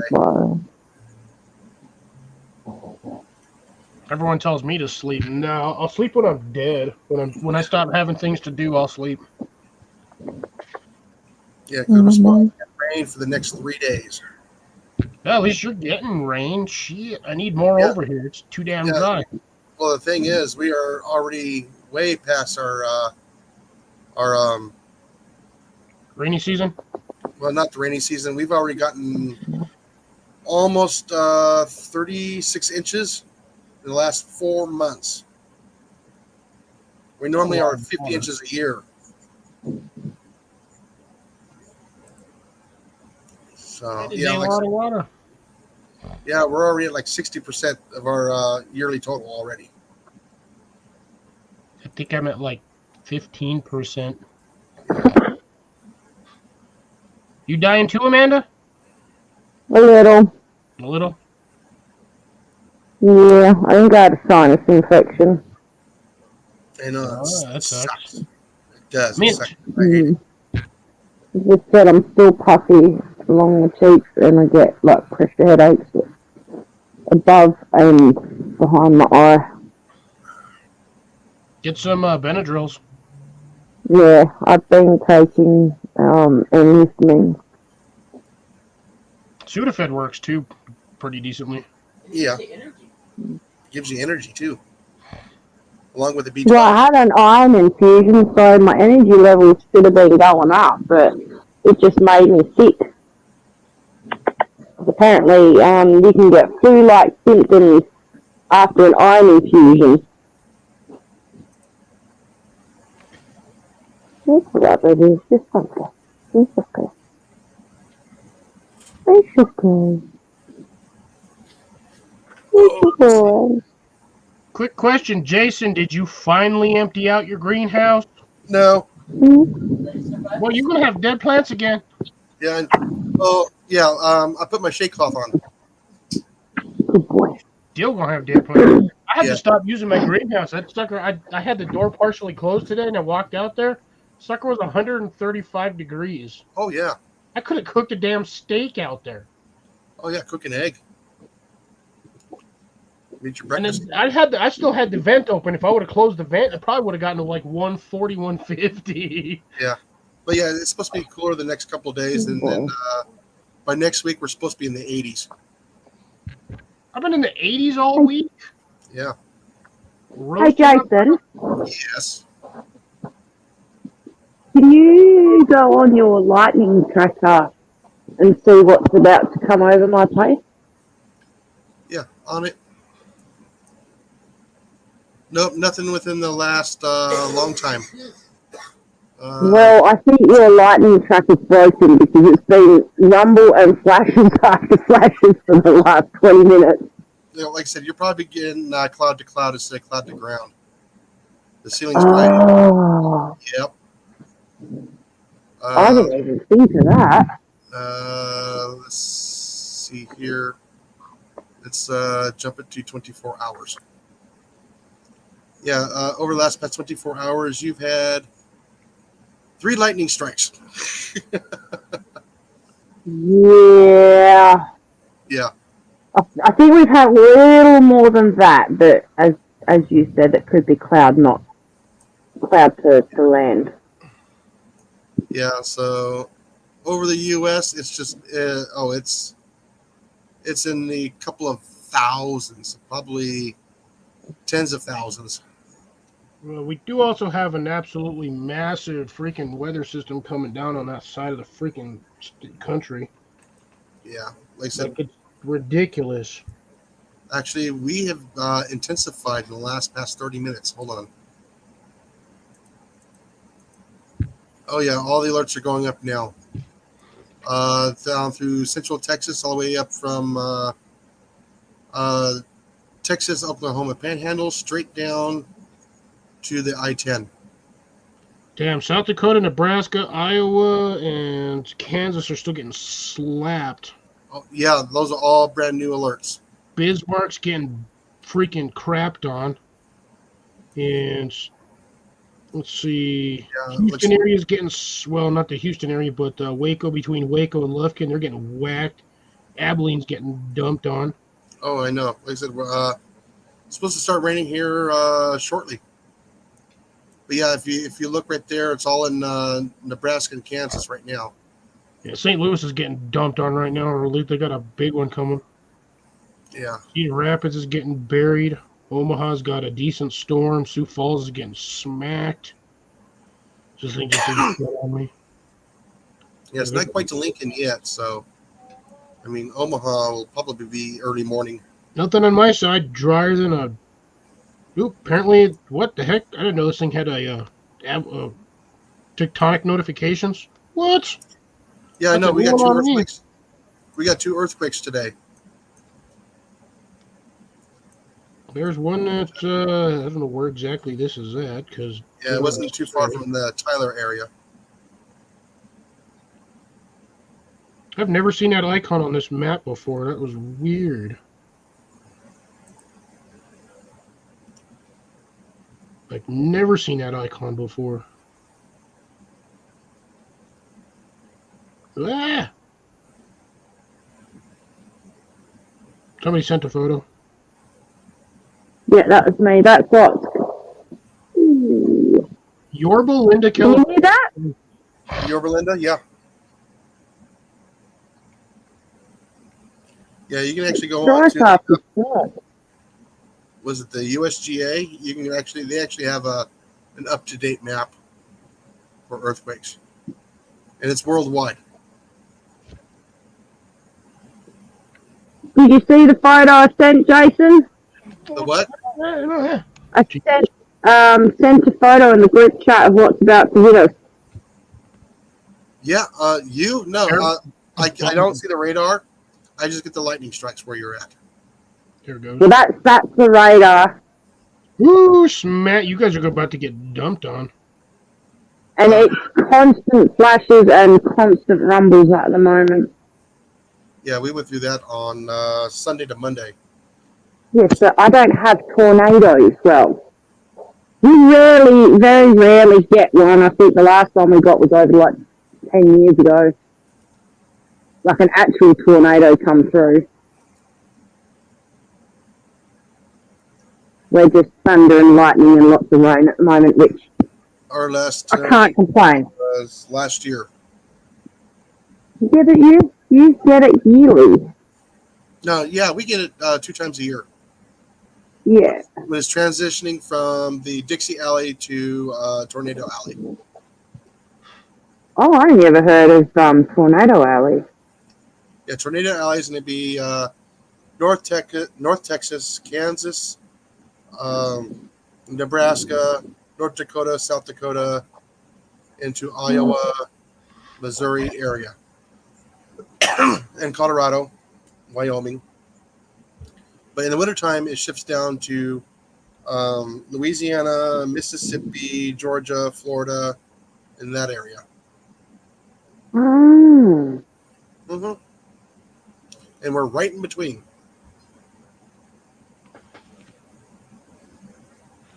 You're up, baby. You're up, baby. I'm with you. It's okay. I'm Yeah, here. I think we've had 2 since we've been here, I'm here. but they've been small. I've only ever been around for one, and that's that big one that went through Bunbury and then came through Gardner. And, well, it would have been over 15 years ago, actually, sorry. But basically, there was like it is now, but a hell of a lot windier, constant strikes, constant rumble, and I didn't know what was going on. It was early in the morning, so I got up and started turning the lights on, and I went to open the front door, and I had my hand on the light switch, and we've got a metal doorknob, and the lightning hit the pole directly outside my house, and the lightning travelled through and actually electrocuted me and bruised me across the lounge room. I had burns on my hands and my feet. Hey, Mandy, can you turn your microphone Yeah. down just a little bit, please? You're No, I don't want to be noisy. you're reverberating. It's kind of hard to understand you. Hang on. I'm just letting you know. Is that a bit better? A little bit, yes, thank you. Is that better? Oh, perfect, right there. Perfect, right, okay. Sorry, for some reason my echo cancellation was off and it turned the volume to the mic up as well. Well, like I said, you're not going to know that until one of us says so. Exactly. Thank you for letting me know. Yeah, it was just getting higher and higher and higher. I know I'm annoying, but I don't want to be that annoying. Annoying. Avoid the noid. You know why they stopped doing that? Why? Back until recently? Actually, they still don't even do that. Because some dude got all butthurt because his last name was Noid. Oh, really? So he got absolutely butthurt and filed against them because they thought they were making fun of him.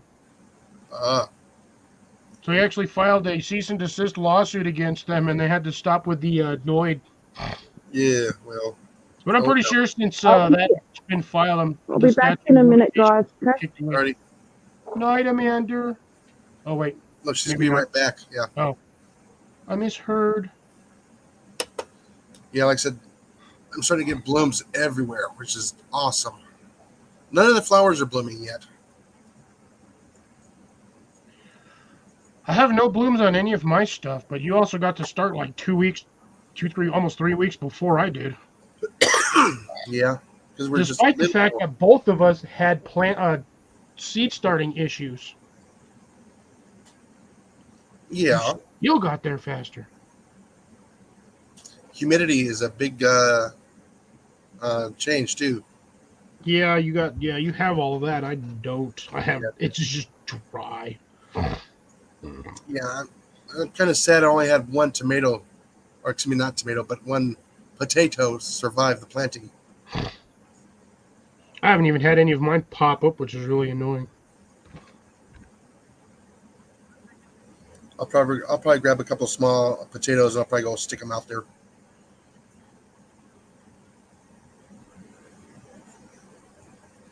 I dug one of them up and it was like a hollow shell. Rotted out. The only thing I can think of. I didn't have them that deep. Yeah, probably got too wet, probably rotted out, and then that's usually what happens is they'll just kind of turn to mush, and then the next thing you know, you got a husk. No, but the skin was fine. That's weird. It is weird. That seems like something ate it from the bottom, probably wormed out. Yeah, but oh well, I'll plant more. I got all summer. Yeah, that one potato is just going to town. Uh-huh. As long as it's doing something, and at least you Oh, get yeah. something out of it. Yeah, Whether or not you get a potato out of that is a whole nother story. yeah. I'm just wondering what would be a good companion plant for it too. Potatoes? Nothing. Nothing really. Nothing. That's why farmers don't companion plant them. They usually just, whenever they plant, it's just potatoes. There is no real companion plant. Those things eat way too much nutrients to have anything near them Yeah, the problem is that it's would the actually only, be beneficial. yeah, it's the one on the edge that survived. So I got that whole rest of that planter. That is weird that the one on the outside, opposed to the ones in the middle, survived. Yeah, that's why I said I can go on the other half of the the planter and put something in. Oh, you know what? I'll probably put in a zucchini or something. Yeah, that'll probably take over. Yep. Oh, we lost Mandy. She probably lost internet. For those of you who are here, I know I haven't posted the video yet. I forgot to post it like for the last 5 days. I've just been busy with work. But in the video, I said this on Saturday as well. I mentioned a certain plant which I thought was squash. Yeah. I have a feeling it's loofahs, Ah, awesome. which is going to be an interesting companion plant since they're sitting next to beans. Oh yeah. Sorry, I button bashed. Oh, I figured you probably lost internet for a moment. No, I'm on my phone internet. So because we've got no power, I've got no house internet. But I button bashed. Let me take another quick look here and wait for that. Well, welcome to.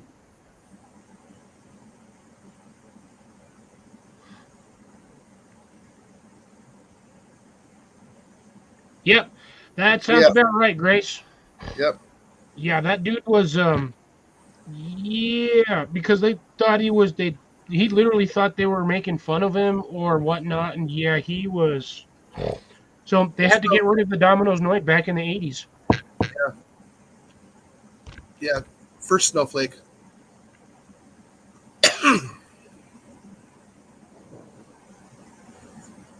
Yeah, like I said, I'm trying to think of what would be a good. Yeah, I think I'll put zucchini there. Where? The work. I've got random zucchinis. I've got zucchinis planted, squash. Oh, that was the other thing. I planted acorn squash. Oh yeah. That's another one I planted. Or it's called winter squash, but it's a freaking acorn squash. Ah. I don't know why they call it a winter squash. Shit popped up in the middle of summer. Go figure. Yeah, that's usually likes the summer with the heat. Yeah, dude, them vines get mad. I had one of them, that vine on Oh, yeah. one that I had was like, I crap you not, that thing was about that big around. And about 15, 20 feet long. I cut the end of it off actually. Mm. Because I had it on basically watering pipe, water line, the irrigation pipe for like your Yeah. watering systems.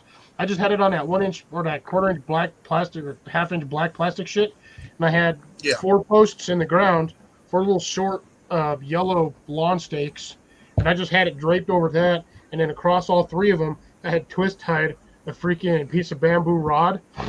Well, that thing grew. I didn't know what it was, so I said, "All right, well, I transplanted like 3 of those in one side Yeah. on my 6 foot that I have next to the gate that goes parallel to my gate.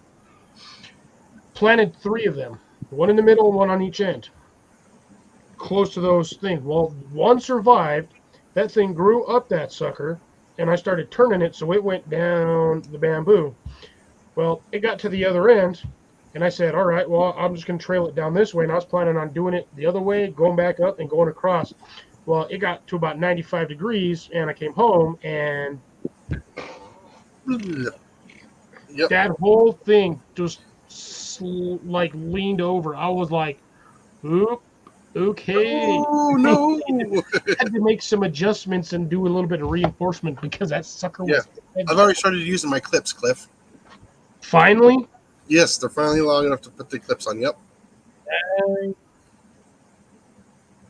I can't wait to see what I've got going with my. I don't even have clips. I can get them, but I bought this roll. It's basically Gardner's Velcro tape. Yeah. Comes in a big old green roll. It's about 100 feet of it. I just pull it off in sections and zip tie, basically Velcro tie my stuff. Once the plant gets big enough, it'll literally break it because that stuff just eats in the sun.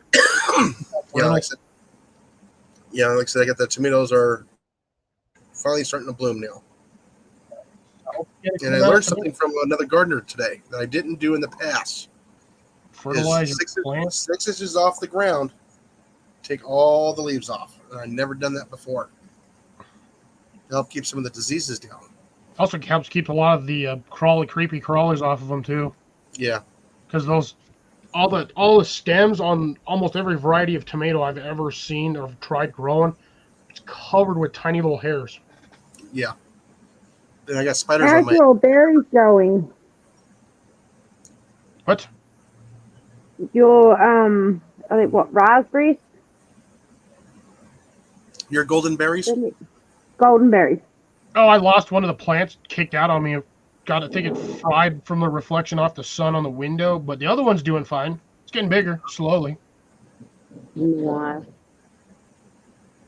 Yeah, like I said, I checked the gladioluses. Still not bolting yet. That's good. No, I'm None waiting of my for the lettuce is bolted, which I'm happy for. no, I'm waiting for the gladioluses to bolt. So you can get some more seeds. No, the flowers. So I think I got some now that are already starting to do the pups already.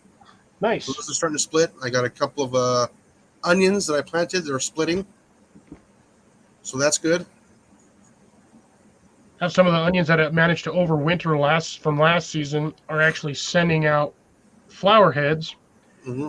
One of them has 2 of them, so that tells me what happened is that onion split Yeah. while it was growing and became 2 separate onions, which is still in the same case, which you get tons of.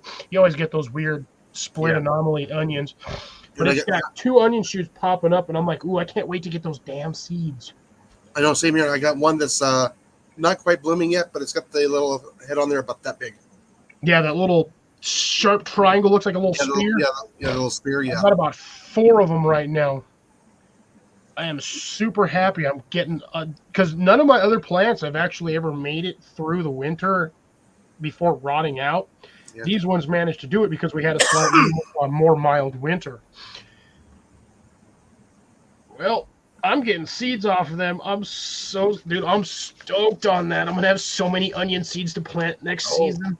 Which reminds me, when I get home tomorrow, even if it's raining, I need to go pull the seeds off all the daikons. Get them inside, get them all cleaned up and picked because they're starting to go brown. That was the other one I planted today was daikons. Planted cauliflower. That was the one I couldn't remember. Yeah, I got chewings on my cauliflower, so I gotta get out there with some soap. Wormies. Yep. Not touching anything else, just those. It's not touching the kale. For some reason, not a lot of bugs touch the kale. Yeah. Same with the. If you want to, here's a funny one. If you want to keep pests off your plants that you want to eat, plant arugula. Just get like a big planter. Just plant a whole bunch in there. I had one year. They were eating the bugs. The caterpillars were eating my lettuce. I planted the arugula. Parked that sucker right next to my lettuce. Ate all the leaves off the arugula. Uh-oh. Didn't touch the lettuce. So I was super happy on that one, but I don't have any arugula planted this year. So I'm a little concerned with some of the bugs, but I've already seen 2 of the fattest ladybugs for like this season. Yeah. Like they were huge. Actually, to be dead honest, no, I think that's a little too big. They were about the diameter of that red part right there. They were fucking fat ladybugs. Yeah, like I said, I have probably close to 1,000 seeds on the radishes. So if I can, I'm going to give some away. They're 1 year away from being heirloom.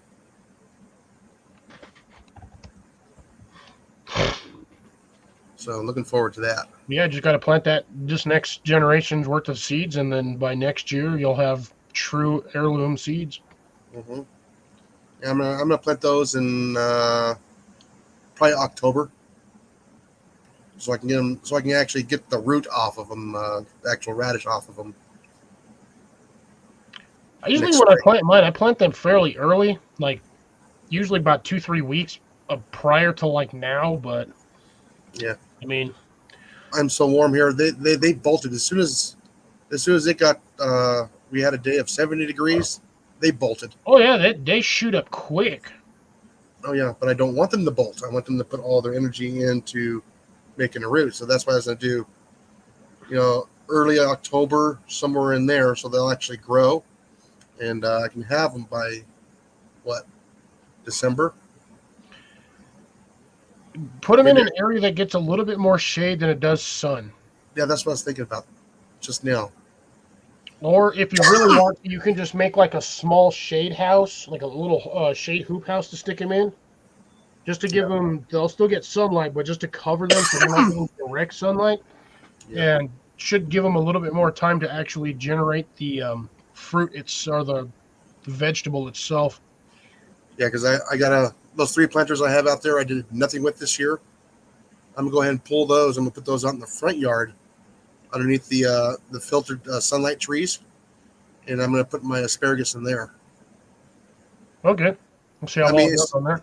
It still gets midday to late afternoon sun. It's far enough away from the house where you get sunlight in summertime, but you still get a little bit of that shade. Good. And then, because I gotta get those in the ground. Don't die, Molly! Yeah, don't do that. So I'm gonna try there. I'll probably put a couple other. I'll probably throw some lettuce in with them, mixed in with them. So I have lettuce throughout the winter or through the summertime. I just need to get more planters. I really do. I know one of mine I have to actually refill planter. The thing was, when I originally started, was filled to the top, and now it's halfway empty. Yeah, I know. I need to make another trip here soon to get some more compost. I'll probably do that when we get back. I think I'm down to 1 or 2 bags of the Kellogg's raised planter mix. Oh, okay. But I have a whole wheelbarrow full of soil, and I still got like 3 planters that I have to disassemble or dismantle because the plants all died. Which one of them was funny. So the two basils that I planted today, or well, repotted, I guess, uppotted, I don't know. I've somehow managed to have 2 matching pots, which is a shocker because half the time I never do. With the original planter that I put it in, when I took it out, I found 3 bulbs in it. Ooh. And I was like, what the heck? And the only plant that I had in that planter, I had 1 small thing of petunias, which I know for a fact those do not generate bulbs. No. That's a seed. Because I have a packet of seeds for them. Actually, I have a packet of seeds for Morning Glory, but that's beside the point. The only other thing I had in there was Cosmos. Cosmos has a bulb. Those are the only 2 plants that I ever planted in that planter. I wonder if a bird dropped some seeds in there from a plant that does bulbs and seeds. Don't know. But Water them and find out what they are. yeah, I stuck them in another pot. They're Uh. already in that round one that I have right next to the greenhouse door. Yeah. That orange one that has a black circle. I moved the trellis to the center, and then I put each one of those by each post. So if it does grow, they'll grow up in the center of the triangle, and then if they get too big, I can clip them on or tape them up there with the Velcro tape, and hope to see what they are. But I think they might be Cosmos. Yeah, but I don't think Cosmos bulbs.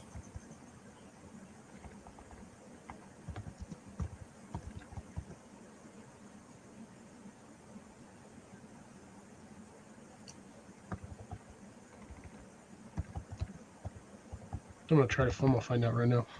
Oh, yeah. Save some of those seeds for us, Grace. I'll trade you.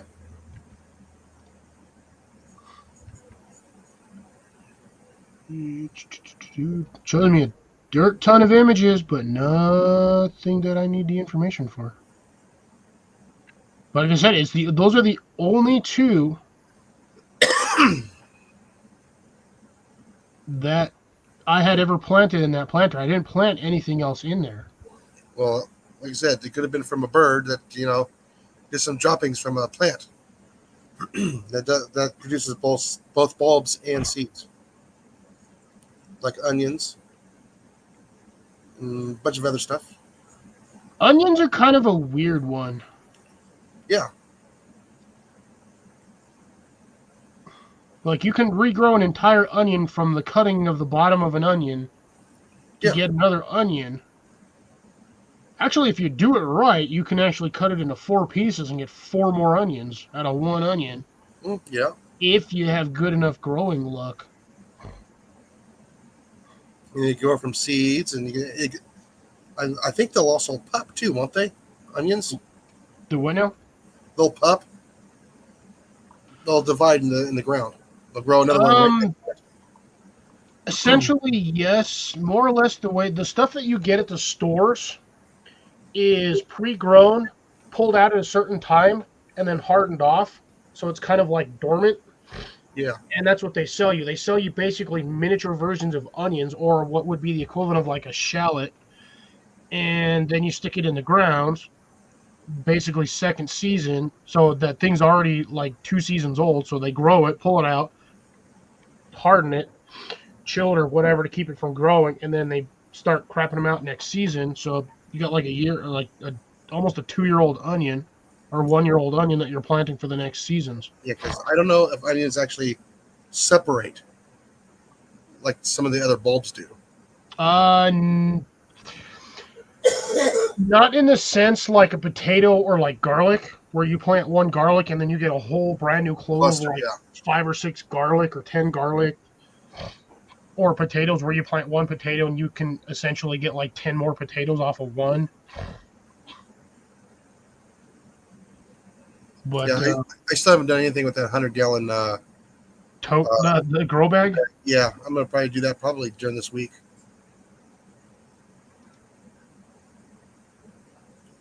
Yeah, I had to give up one of my compost bins. I had to relocate it for up front next to the tree. But that stuff that was still there had a lot of the old stuff in it. So I need to put down a sheet of plastic, which I have some. Stake that down, then put the grow bag on that. We're in an area where it actually kind of holds water a little bit. I'm going to poke holes in the plastic bag so that it actually drains as well. And then I'm going to go ahead and put my compost in the bottom of that. And I'll probably throw some sticks in there. I'll throw the last of my compost in there so I can, try and get it as much full as possible. And then I'm going to I'll probably put the parsnips in there with that. I'll probably throw a couple of daikon radishes in there, maybe some carrots. How tall is that 100-gallon bag? Like 1.5 feet, 2 feet? Yeah, it's like 14 inches. So not terribly deep. But the daikon radish only goes this deep. Then you got this much of it sticking out of the ground. I've seen some fairly large daikon radishes. I have too, but usually a third of them is sticking out of the ground. Yeah, it's like the old classic cartoons where you like the gophers under there eating a farmer's garden, but you see like the top half of the carrots like 4 or 5 inches sticking out of the ground. Yeah. Mm-hmm. Yeah, the daikons will do that. You'll get like 8-10 inches underground and 8 inches above ground. Yeah, so I figured I'll throw some carrots in there. I'll throw in some of the parsnips in there and some of the daikon radish in there. I'll pull them way before they even bolt, hopefully, because I want to make daughter wants to make a kimchi. That'd be good with the daikons. It'll be a spicy one. Oh yeah, especially with the parsnip, the kimchi, and the bok choy. Oh, that's going to be good. If I get some, I might take them to work and I might slice them there, bring them, basically brine them and then dehydrate them. Yeah. I'm wondering how good daikon radish or parsnip would be on a pizza. Probably make it pretty spicy, but it would have to be fresh, not dried. Yeah, no, I'm talking about with the jalapenos on the pizza. Ooh. Spicy as hell. Oh man, can you imagine the sinuses running from that? If you get the damn jalapenos I somehow managed to grow, which somehow become hotter than Hades. I don't know how. It's a jalapeno. It's not supposed to be that hot. Yeah. Oh, and we're also thinking about throwing in what was it? Red onion in with it too, with the kimchi mix. That's a nice bite right there. Yeah, because my daughter knows how to make kimchi, and she can do it within 4 weeks. And it's ready. You got to basically let that stuff brine for a while. Oh, yeah. Yeah, you can't tighten down the lid because it likes to burp. Oh, if that's the case, you just get one of the beer making kits. Yeah. And just do it in that because those bottles are designed to burp. Well, no, I also have some. I got a half-gallon jar and a gallon jar that has a rubber gasket. Just close the lid, but do not clasp it. So it'll. Well, Harbor Freight has root beer kits. Gotcha. Yeah, but it's all out of a small hole. So you need a large lid to get everything in and get everything out. And I figured 1 gallon at a time, or a half a gallon for the first one. But, I can mention the hot. Oh, and mix it in with a little bit of garlic too. just how,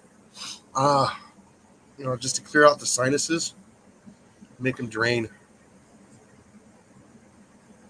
Yeah, Grace talking about her rhubarb produces a seedling head that. Yeah, you can do that on a lot of our plants, like onions, garlic. If you cut off the part that's about to flower, it'll promote more growth to the plant itself. Mm-hmm. Does not work on carrots or radishes. They do not care.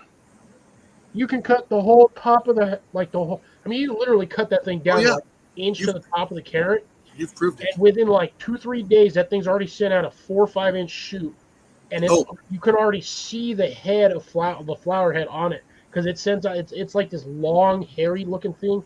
Mm. You can tell almost instantly. Well, when by that the thing's way, about to spit out a flower.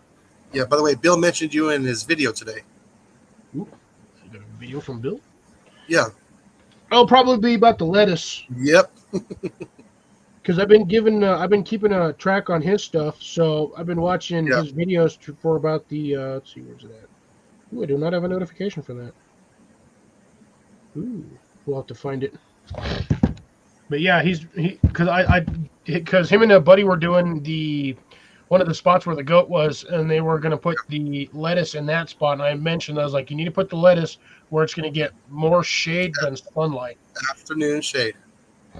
Because if it gets too much, I told him if it gets too much sun, it will burn and they will bolt, and you will get nothing but seeds, and you will get virtually no lettuce. Yeah. Just let it go. It'll be there next year. Again, I haven't planted lettuce in 4 years. Actually, sorry, 3 years. Yeah, exactly. I have it actually right about there. Yep. On a cart under a reflective lampshade from my old heat lamp reflector. I have a flower of the whole top of a freaking lettuce head that has nothing but seeds on it. They are still attached to the plants. They've been sitting in there all summer or all winter. They've been in there all for like the last 8 months from last season. They're just sitting back there. I have probably hundreds of seeds. And if I really wanted lettuce everywhere, I'll just bust off a couple heads and sprinkle that shit all over. I mean, On a windy day. So it gets everywhere. I still have stuff on my planter, like the tree ring around the base of the tree that we had as drainage, that rock space. I'm like 3 of them growing in there just randomly on their own. Really, camera? First time it's done it tonight that I saw. Yeah, it's being weird. It's because I don't know, wearing a white shirt. I guess it actually sees me today. And Deb's got a pot of onions that separates and grows. Well, Deb, are they bunching onions or like white onions?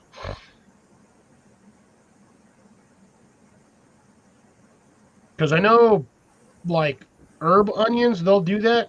They'll get bigger and bigger and bigger, but they take forever, and you can just chop them, and they'll do whatever the heck they want, and you just keep going.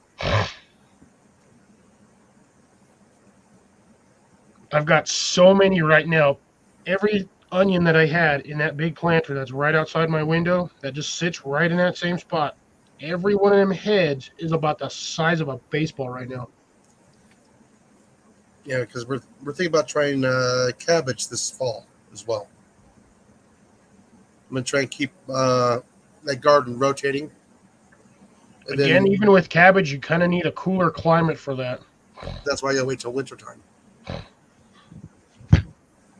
Because I want to do fall garden, winter garden. I know I won't have anything for about 2.5 months, but when the seeds are already in the ground, they're gonna pop up earlier. Oh, and that my pan squash, it is beautifully blooming. I mean, I'm getting blooms this big, Cliff. Nice. Big You old got some giant good beautiful squash. orange. I gotta get the camera out there, get the micro lens on there, and take some pictures of them. You know, when you take pictures like this close. Yeah, I have a hard time doing that. Actually, I got equipment that can do that. Because then my phone starts getting all blurry when I get it, and then you can't like really. I mean, it's great if you have an actual camera that you can do it with. Yeah. My Canon can do that because I got the special lenses for micro photography. Yeah, it's hard to do that on a cell phone without the picture being either whitewashed, over color saturation, or just generally looking funky. Well, if I can get close enough, I could probably take pictures of the fly's eyes. You can see all Now, the. if you have one of those, if you have like an 800 millimeter freaking telephoto zoom lens. No, it's the opposite. Here,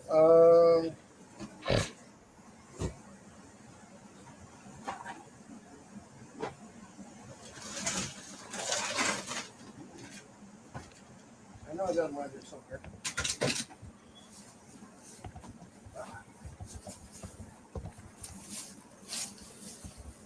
Oh, I need to get that start charging. I gotta start putting every. Dude, it took me 3 hours to clear out all the stuff out of my truck to get that taken into the service department today. I did not realize I had that much gear in the back of the truck from the camping trip. Still, Dude, the only thing I took out of it was like the tent and my sleeping pad. so these are the extra rings for my lens. So if I use all 3 of these, I cannot take a picture further than 1 foot away of the camera because it's too blurry. So it does the opposite. So it just makes everything closer because the lens So is it's- far away, Instead of refraction, it's infraction or whatever. something like that. And yeah, you can push these buttons and come on, work with me. I know it's one of these. There we go. So there's one, and there's 2. So I can actually change the distance. So all 3 of them, I get really close, and I can get, medium range, a little bit further range, a little bit further range. So it's kind of unique. So I was taking pictures of a little leaning tower pizza like this, about that big. But you can get up there and you can see all the details and everything else on it. Even past that, where you can take a big photo. It's just one little window Nice. in the photo. So it's kind of cool. So this would be fun to do. Like I said, taking pictures of the of spiders, insects. You can see all the different parts of the flowers. I was playing with spiders today. Yeah, I got spiders on my squash. Good spiders or bad spiders? Good spiders. The ones with the fat tails or the standard spiders? Like the daddy long legs. Standard spider. Good spider. Eat all other bugs. I don't mind the daddy long legs. I just find them useless if they're on a plant. No, they'll eat aphids. They're too small. The aphids are too small. Yeah, the aphids are too small for them. Well, like I said, the mandibles on those spiders are tiny. Yeah, but I'd rather have ladybugs on mine or like, well, I want to say praying mantises, but the problem is with the praying mantises, they'll eat the ladybugs. No, they eat everything. If it fits, it eats. No, yeah, if they can catch it, they'll eat it. They'll eat the caterpillars, which is fine by me. If I see 4 or 5 of those things on a plant, I'm like, oh, sweet. Go ahead and eat all the other bugs. Leave my ladybugs alone. The ones I like are the fuzzy ones with the fat butts. My favorite spiders. Oh yeah, the jumping spiders.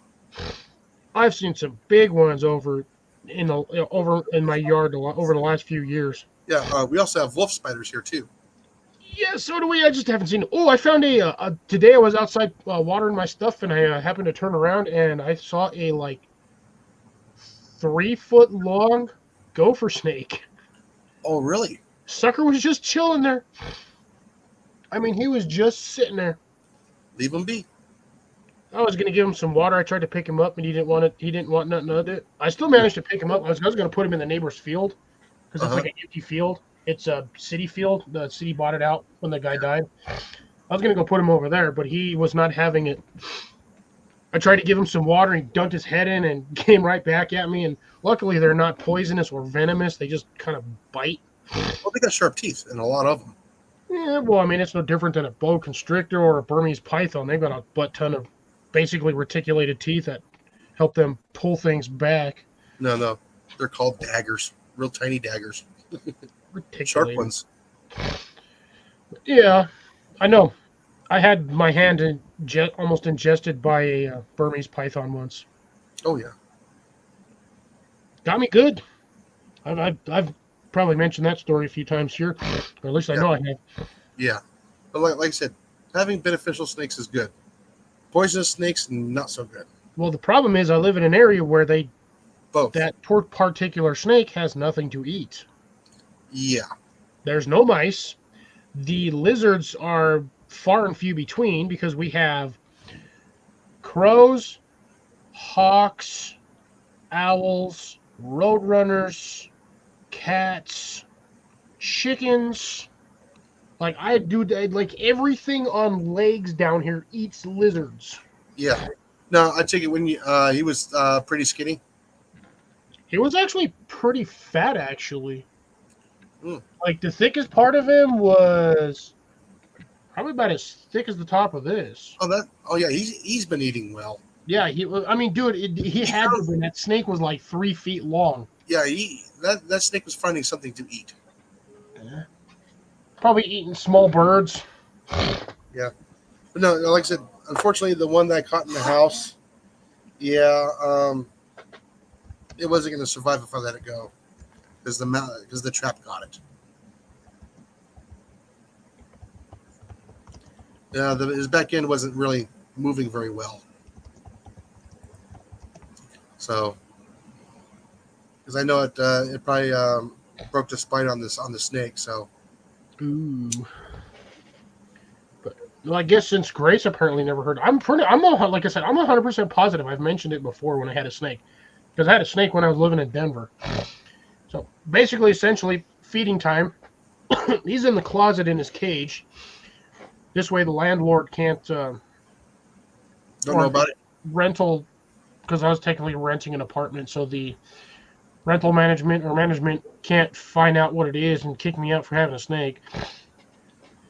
Because everybody knows reptiles are a pain in the ass in apartments because they get into the walls and blah, blah, blah. And the next thing you know, dead cat, dead dog, freaking dead kid, whatever. Eventually, feeding time. He knew it was feeding time, and it was a little late, and popped the cage open, had my knee against it, propping it, so he only had like a 3-4 inch gap. And he was coming out because he knew it was feeding time. And I admit, dumbest mistake I ever could have made. I poked him in the nose. The second time I poked him, when I went to push him back, was when he decided to, because I was doing this. I was poking him down, trying to get him into the cage. And the next thing I know, the snake said, right there, all the way up, I had the edge of the back of his jaw was sitting right here and right here. He had both of these fingers right here completely in his mouth like this. And my thumb was just sticking out the side. I actually somewhere, it's hard to see now because my hands are so dry. I actually have, I actually still have the scars on it. I mean, you physically can't see them. I'm like, my hands are so dry right now. If they were moisturized, I actually have like right here, I have 2 scars. And I think I have one right in here. Because that bastard got me right on this vein. So I have that vein right in here. He got me on this one and got me on this one. And that sucker was bleeding like mad. Oh yeah, I've seen Python Cowboy get his arms all ripped up from him. Yeah, well, it was the first reptile I've ever owned, and my mistake was not handling him enough as he was growing up, because what I wanted was a pet that was fairly easy to take care of, that I didn't have to do a lot of maintenance for because I worked constantly. Figured a reptile would be the better way to go because you just, give it some water, feed it every once in a while, handle it, let it out of its thing, roaming around and blah, blah, blah. I used to take him all the time. I used to walk to the mailbox at my apartment complex. And when I would do that, nobody would come out to get mail for some reason. Because apparently they didn't like seeing a 6-foot-long Burmese python walking around the neighborhood. But anyways, yeah. Hindsight is always 20/20, but I should have handled him a lot more than I did. So, again, that was my own fault. And yes, I technically did aggravate him at the time. So, him biting, and I wasn't even mad. The thing is, I wasn't even freaked out. My buddy was standing right next to me. And I just grabbed him. Standard snake procedure, grab it behind the head, give it a little squeeze, and I just pulled him off, got him, stuck him back in the cage, and closed the door, locked him back in. And I'm sitting there, blood's just gushing down my hand, because again, he's got both freaking he got both veins on that, on both sides. So, like, literally had the whole thing just right there, just gone. And, yeah, washed off and put a Band-Aid in. Actually, I think I put some duct tape and a paper towel on it. And I mean, we were already about late to get to somewhere anyway, so I fixed myself up in like 5 minutes and we hauled butt to where we had to go. But yeah, it was that was my own fault. I didn't blame anyone but myself. That was handler mishandling. Handler error. Mishandling. So owner stupidity, I guess. 6-foot corn snake that kept your mother from visiting. That depends. Sometimes it's a good thing, sometimes it's a bad thing. Oh yeah. If I would have had, and the funny thing is, I still have about a 25-gallon terrarium tank that I can set up. I still have cover for it. If I really wanted to, I could have kept that dang that gopher snake. I got to put him in there. He could have gotten pretty big. Oh yeah, I've caught many large gopher snakes. Yeah, this one was just about 3 feet. Like, might have been just shy. He's He about was half a grown. pretty long one. Yeah. I said I've seen him up to about 7 feet for a gopher snake. That's Yeah, about as big as I've ever seen. Usually I see them, they're about 5.5 feet long. But I know they get bigger. Oh, they get way big. Dude, it's not like snakes sizes do not, just because it's a certain snake doesn't mean it's going to be that small. Actually, it does. The Katie's snake only gets to about 12 inches long. The which snake? The Katie's snake. It's a tiny little brown snake. Average is about 10 inches long. They eat insects. I feel like, I think I know which one you're talking about. Kind of looks like a worm, but not quite. Yes, it looks like a big old giant night crawler. Yeah. Kind of like a light brown. Yeah. Round head. Oh yeah, Not the standard snake shape either. It's just like straight round head. it's almost like a shovel nose. I know you can get corn snakes, like Deb said she had a corn snake. You can get those pretty big too. Same with the hognose. Hognose snakes, most of the time you always see these people with these pet hognose and they're like 1.5 feet long. Dude, I've seen those things up to like 3 feet. It's just it matters what you feed it. Yeah, the only snake I will not kill is going to be the coral snake. I will put that in a jar and I will call them to come and pick it up. Endangered snake. It's not endangered. Because when people get bit by it, they need the anti-serum. They need the serum. Oh, the venom, the anti-venom. Venom, yeah. Bummer, I forgot to take a picture of him. I took a picture to Google it to see what the heck it was, and I forgot to take an actual picture of him. Ah, That sucks, because that's the first snake I've seen in the yard in a couple of years. I see 1 or 2 a year. I normally don't. Down here, I used to get garter snakes, the gardener snakes, the little green ones, little I stripy like ones. those. Yeah. I used to get them things all the time, but roadrunners, cats, chickens, well, coyotes, birds, you name Oh, it. yeah.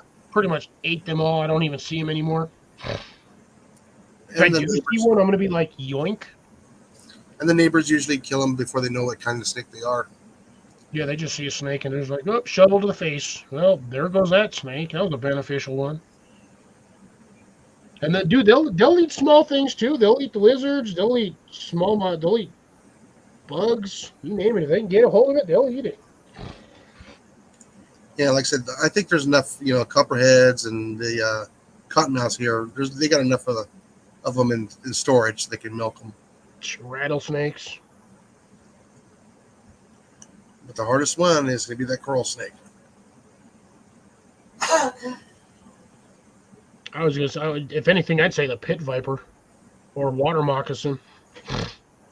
No, actually, the more rare ones around here are going to be the coral snakes. In your location, probably. They're there where you're at too. I've never seen a coral snake down here. They're there. So They're I've seen probably them- in the lower southwest or southeast region. Yeah, like I said, I've seen them in California and I've seen them in Arizona. Yeah, that's got to be the southern half of New Mexico, then down by the stairs. Beautiful snake though. Yeah, you can't miss those colors. They're like white and pink or something like that. No, black, yellow, and red. Oh, those things.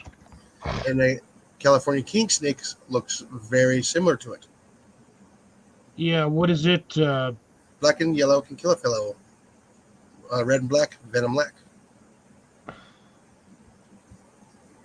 No, I always been the whatever yellow, blah. Black and yellow kill a fellow. Yellow and black stand the hell back. No.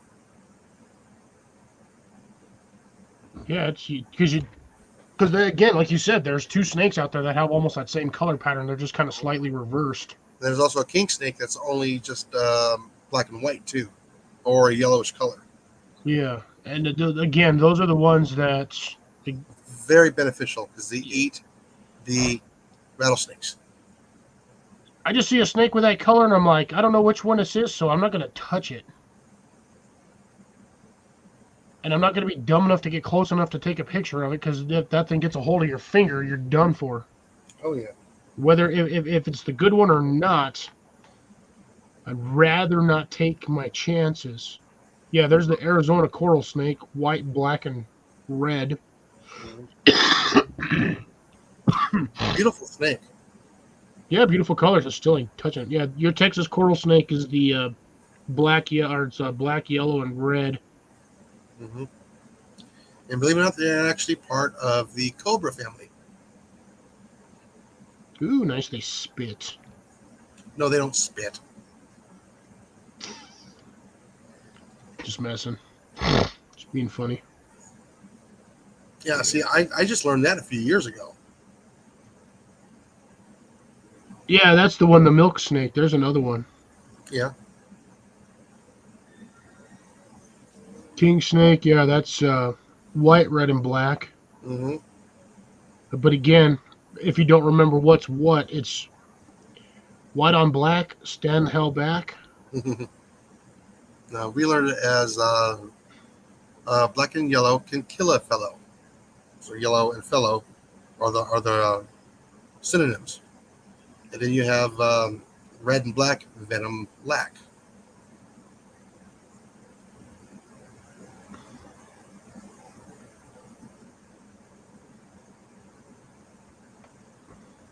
You know, that's the rhyme that we learned as kids. Yeah, I kind of learned that one, but I forgot what the other one was. That's why I always remembered the black and yellow kill a fellow. And then I was just like, yeah, but I don't see those. Like, I rarely see. Yeah. I mean, the only time I've ever seen one is if I've traveled down south, because they do not come this far up north. Rattlesnakes, however, I have actually seen those down here. Yeah, there's another one right there. It all depends, I guess where we grew up. Yeah, that's the other one. Red touches yellow, kill a fellow. Red touches black, friend to Jack.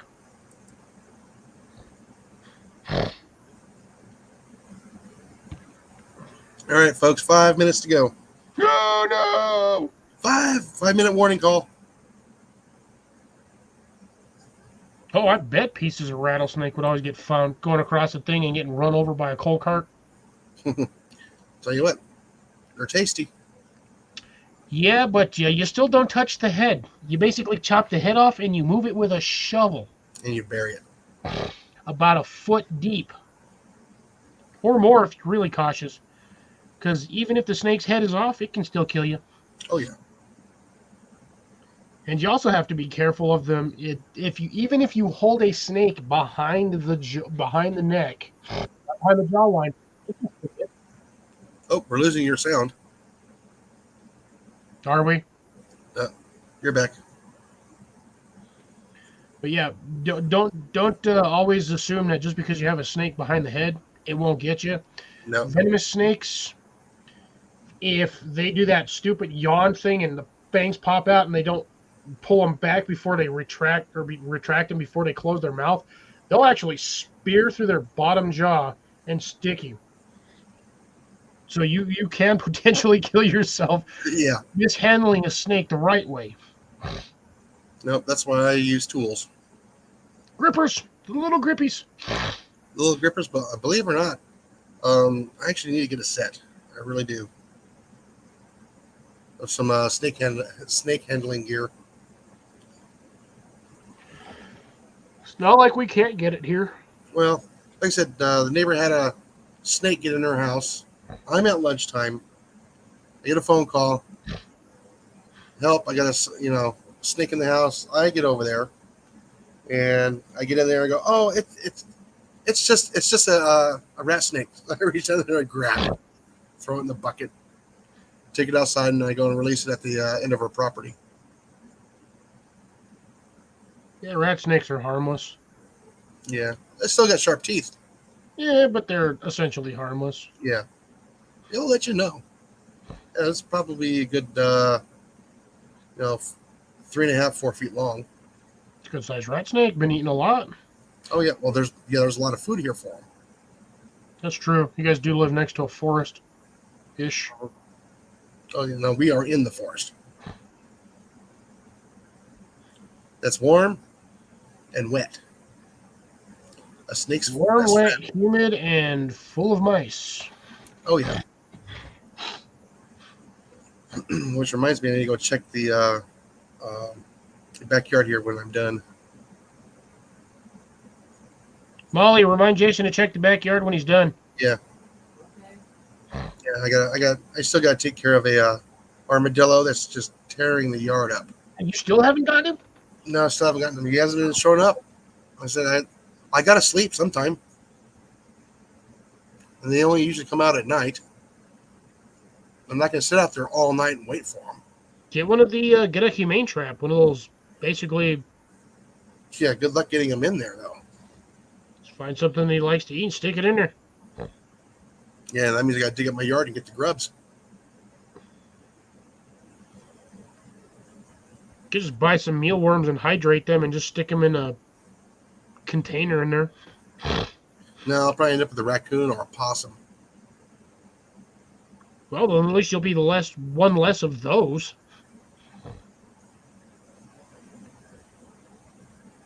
Yep. Deb's gonna go check a porch trap.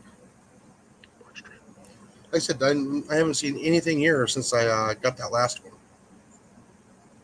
Yeah, that's pretty much most. Yeah, you're 100% right on that one, Grace. Snakes usually don't give a crap about us, and they'll be like, "Go away." They don't like vibrations. That's why I think we're kind of safe here because the trucks always hit the rumble strips. It kind of chases them away.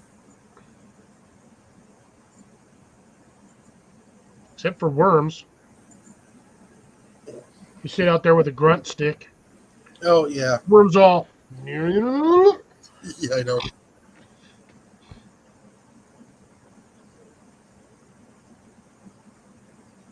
Ooh, poison gummies.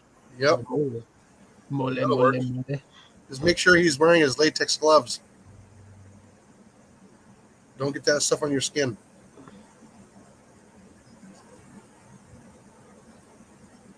That stuff And the label is the law. I never put, when I'm handling stuff like that, I never put gloves on. I don't know why. You need No. to because you'll absorb it through your skin. Oh, I know, but the thing is, I haven't died yet. But Yeah, most of the OTC poisons aren't, unless you like freaking ingest a whole buttload of it. It's really not going to do much. Yeah, it just stays in your body. It doesn't leave. Yeah, that's probably why I never get sick nowadays. Because that poison's killing everything. It's killing all the bacteria. Yeah. I said I handle it for years. Always wear my PPEs. I know I'm gonna get hit with it later on, but Well, you were also using higher end chemicals, oh yeah, like stuff you needed a license to walk around with. yeah. Most of the stuff I would use a caution. There was only one that was a danger label, and I use that very, very sparingly.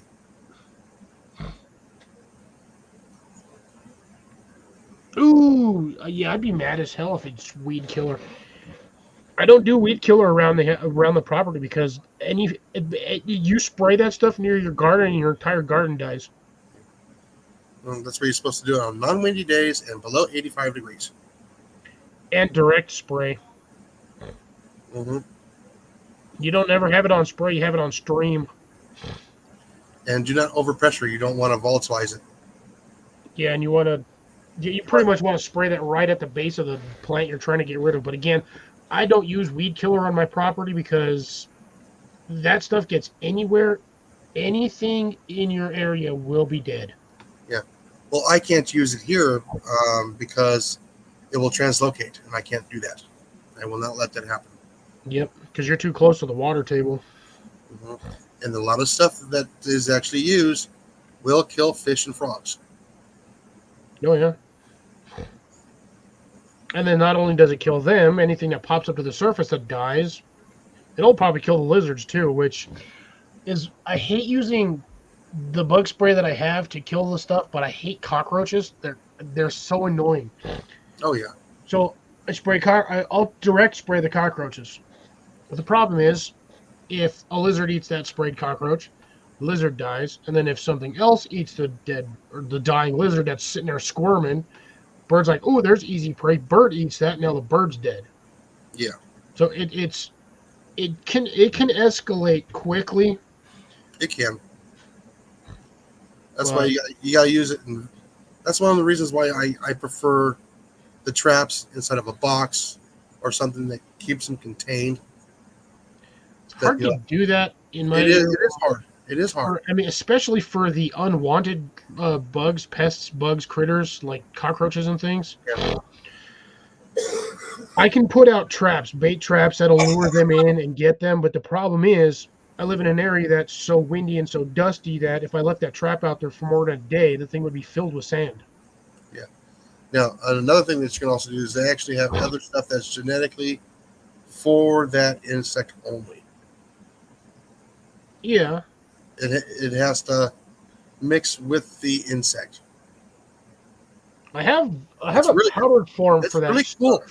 It's really cool. It's a little bit on the pricey side, but it works. Yeah, So I there have was- it's like a white powder that's designed specifically for them. It's similar in aspect to like DE. Yeah.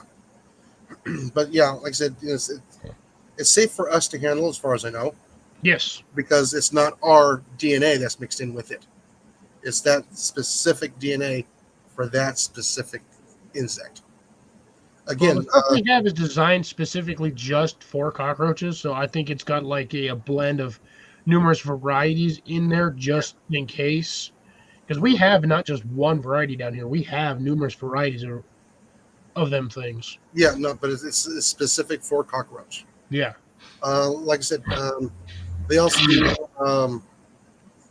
germ warfare for insects. I don't think I've ever seen that down here. Yeah, basically mosquitoes. When you use Vectorbec G or Alticed, it is a what is it called? It's a bacterium that's released into the water. Okay, and the mosquitoes in there, you know, they're going to ingest it through their system, and it's basically like the super flu to them. It just turns them inside out. I usually just stick about a half a cup of bleach in my water cans and Yeah. leave them sit there for a few days before I do anything with them. But yeah, like I said, that stuff works wonders. I used to use those in the drains for the mosquitoes. And like I said, they had a company that was doing it for a while because they got rid of the pest control portion of it. So I went back down to groundskeeper. And then when I found out that the contract was coming up, and they said, "Oh, we're going to bait the mosquitoes," I'm going, "You don't bait mosquitoes." And I told them that. I said, "This is what's going on. You know, they're messing with you." So my boss and I went over there, described everything for the mosquitoes, and they're going, "Really?" I says, "Yep." So I got all that. I got almost everything back except for the buildings. Nice. Yeah, I just didn't want to do the buildings no more Yeah. because that took up 2 hours of my time every day. Yeah, Well, that's not fun, but at least you know it's a paycheck, right? it was a paycheck, but I had to give, to do that, I had to give up something else out there to do it. Gotcha. So 2 hours a day for two people, that's 4 man hours a day that we had to go and take care of buildings in the morning Oof. before they even opened up. And like I said, one location took us 3 hours, each of us, to do that one location Damn. every month. That sucks. And that was the That really library. The library was just so many rooms, so many levels. And one of the areas that we had to go into, we had to put in earplugs and earmuffs because it was that loud. Or the chiller room. That chiller room ran 3 buildings: Whoosh. the library, the museum, and the pile center. Yeah, so yeah, it was big and it was noisy. I didn't like going in there. It was just too noisy. We could not communicate. The only time we can communicate is, I go this way, you go that way, regular hand gestures. You couldn't hear anybody yelling there at all. Oh god, the minute you said hand gestures, there's this stupid thing that popped into my head for linemen, and Oh, I'm dying over here thinking Well, about it. they said my partner at the time was a short, round Hispanic guy. Had victim written all over him.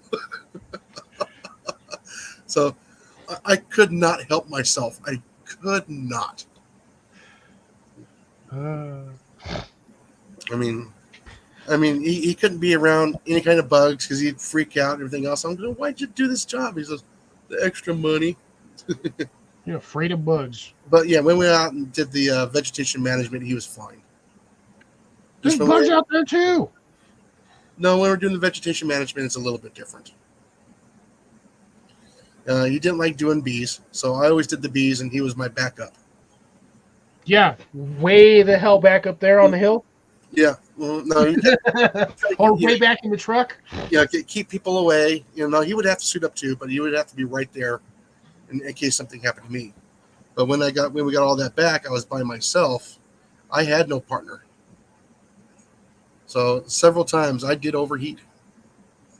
I had to crawl back into the truck, and there's 911 right there on my phone, just in case. There's 3 times I had to do that, 2 or 3 times, Whoosh. where I just sat in the truck for about an hour. Just Try not to my die. clothes are all soaked, my bee suit's all soaked.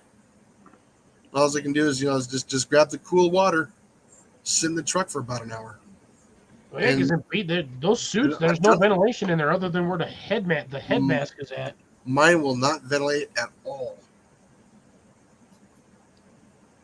And I said, I have 2 of them from the same guy who made them. So I managed to find one in the oleanders at work when we removed the oleanders, just covered in mud and everything else. So I took it back to the yard and it says, okay, if it survives the power washer and the washing machine, we're good. It survived. At the time, I was pretty gordo. I barely fit in it. But then after I lost the weight, the one I had altered for me is way too big for me now. But I have 2 suits. It was a gentleman that made them in Tucson. And over the 25 years he was making bee suits, I think there might be less than 600 suits out there. Oh wow. Yeah, very, very rare. Yep. That's how most of them are. Some of them you can do it that way with a vacuum. Oh yeah, I've done it. A vacuum chamber into like a storage tote. Oh, I've done it. I've gotten phone calls during games for the spring training. And I go out there and, unfortunately had to remove them. Didn't like doing it, but because they'd be up in the rafters on the covers Oh yeah. there at Diablo. Yep. Sucking them up by a vacuum. Yeah, it's because they get sucked in there and then they just get whacked against the foam cage on the the filter. on the filter, and they just drop down and then just kind of sit in there. Now there is a special BVAC that has 2 filters in it. The first chamber is very large, very, very large filter. And then behind that is going to be your main vacuum, and there's a variable speed that you can use on them. They're pretty expensive vacuums. They were actually designed for recovering bees. Because I don't know if most folks know this, but bees do not fly in the dark. No, they When they sleep. go to bed. They sleep. So that's the reason why they use the shop vacs, because the inside of a shop vac is extremely dark when the lid's on it. Even if it's the orange ones, they are still dark inside. Oh yeah, it's all over YouTube. You can check it out. Bee swarm recoveries, stuff like that. They're expensive vacuums.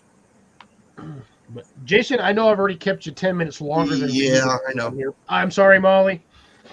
Yeah, so yeah, we'll try and catch everybody next time. Well, maybe we'll do a bee episode. I don't know. We'll Perhaps do we could. bees and garden, and do a couple of little blocks. I still have not seen any bees over here since the beginning of the year. Yeah, like I said, we had bees, but they went back up to South Dakota. I was upset. I was hoping I can get a split off of them before they left. Right. But I'm not going Yes. to keep you too much longer because I know you guys got to get to sleep. Molly wants to get Yeah. to sleep or eat, and I want to go shower because I'm covered in dust. Oh yeah. Dicky. All right, everybody. Always remember, have fun outside, get outdoors, and be kind to each other. And slap a rat. Yeah, slap a rat. Yeah, every time I shoot a mouse now, I'm going to say, slap a mouse, slap a rat.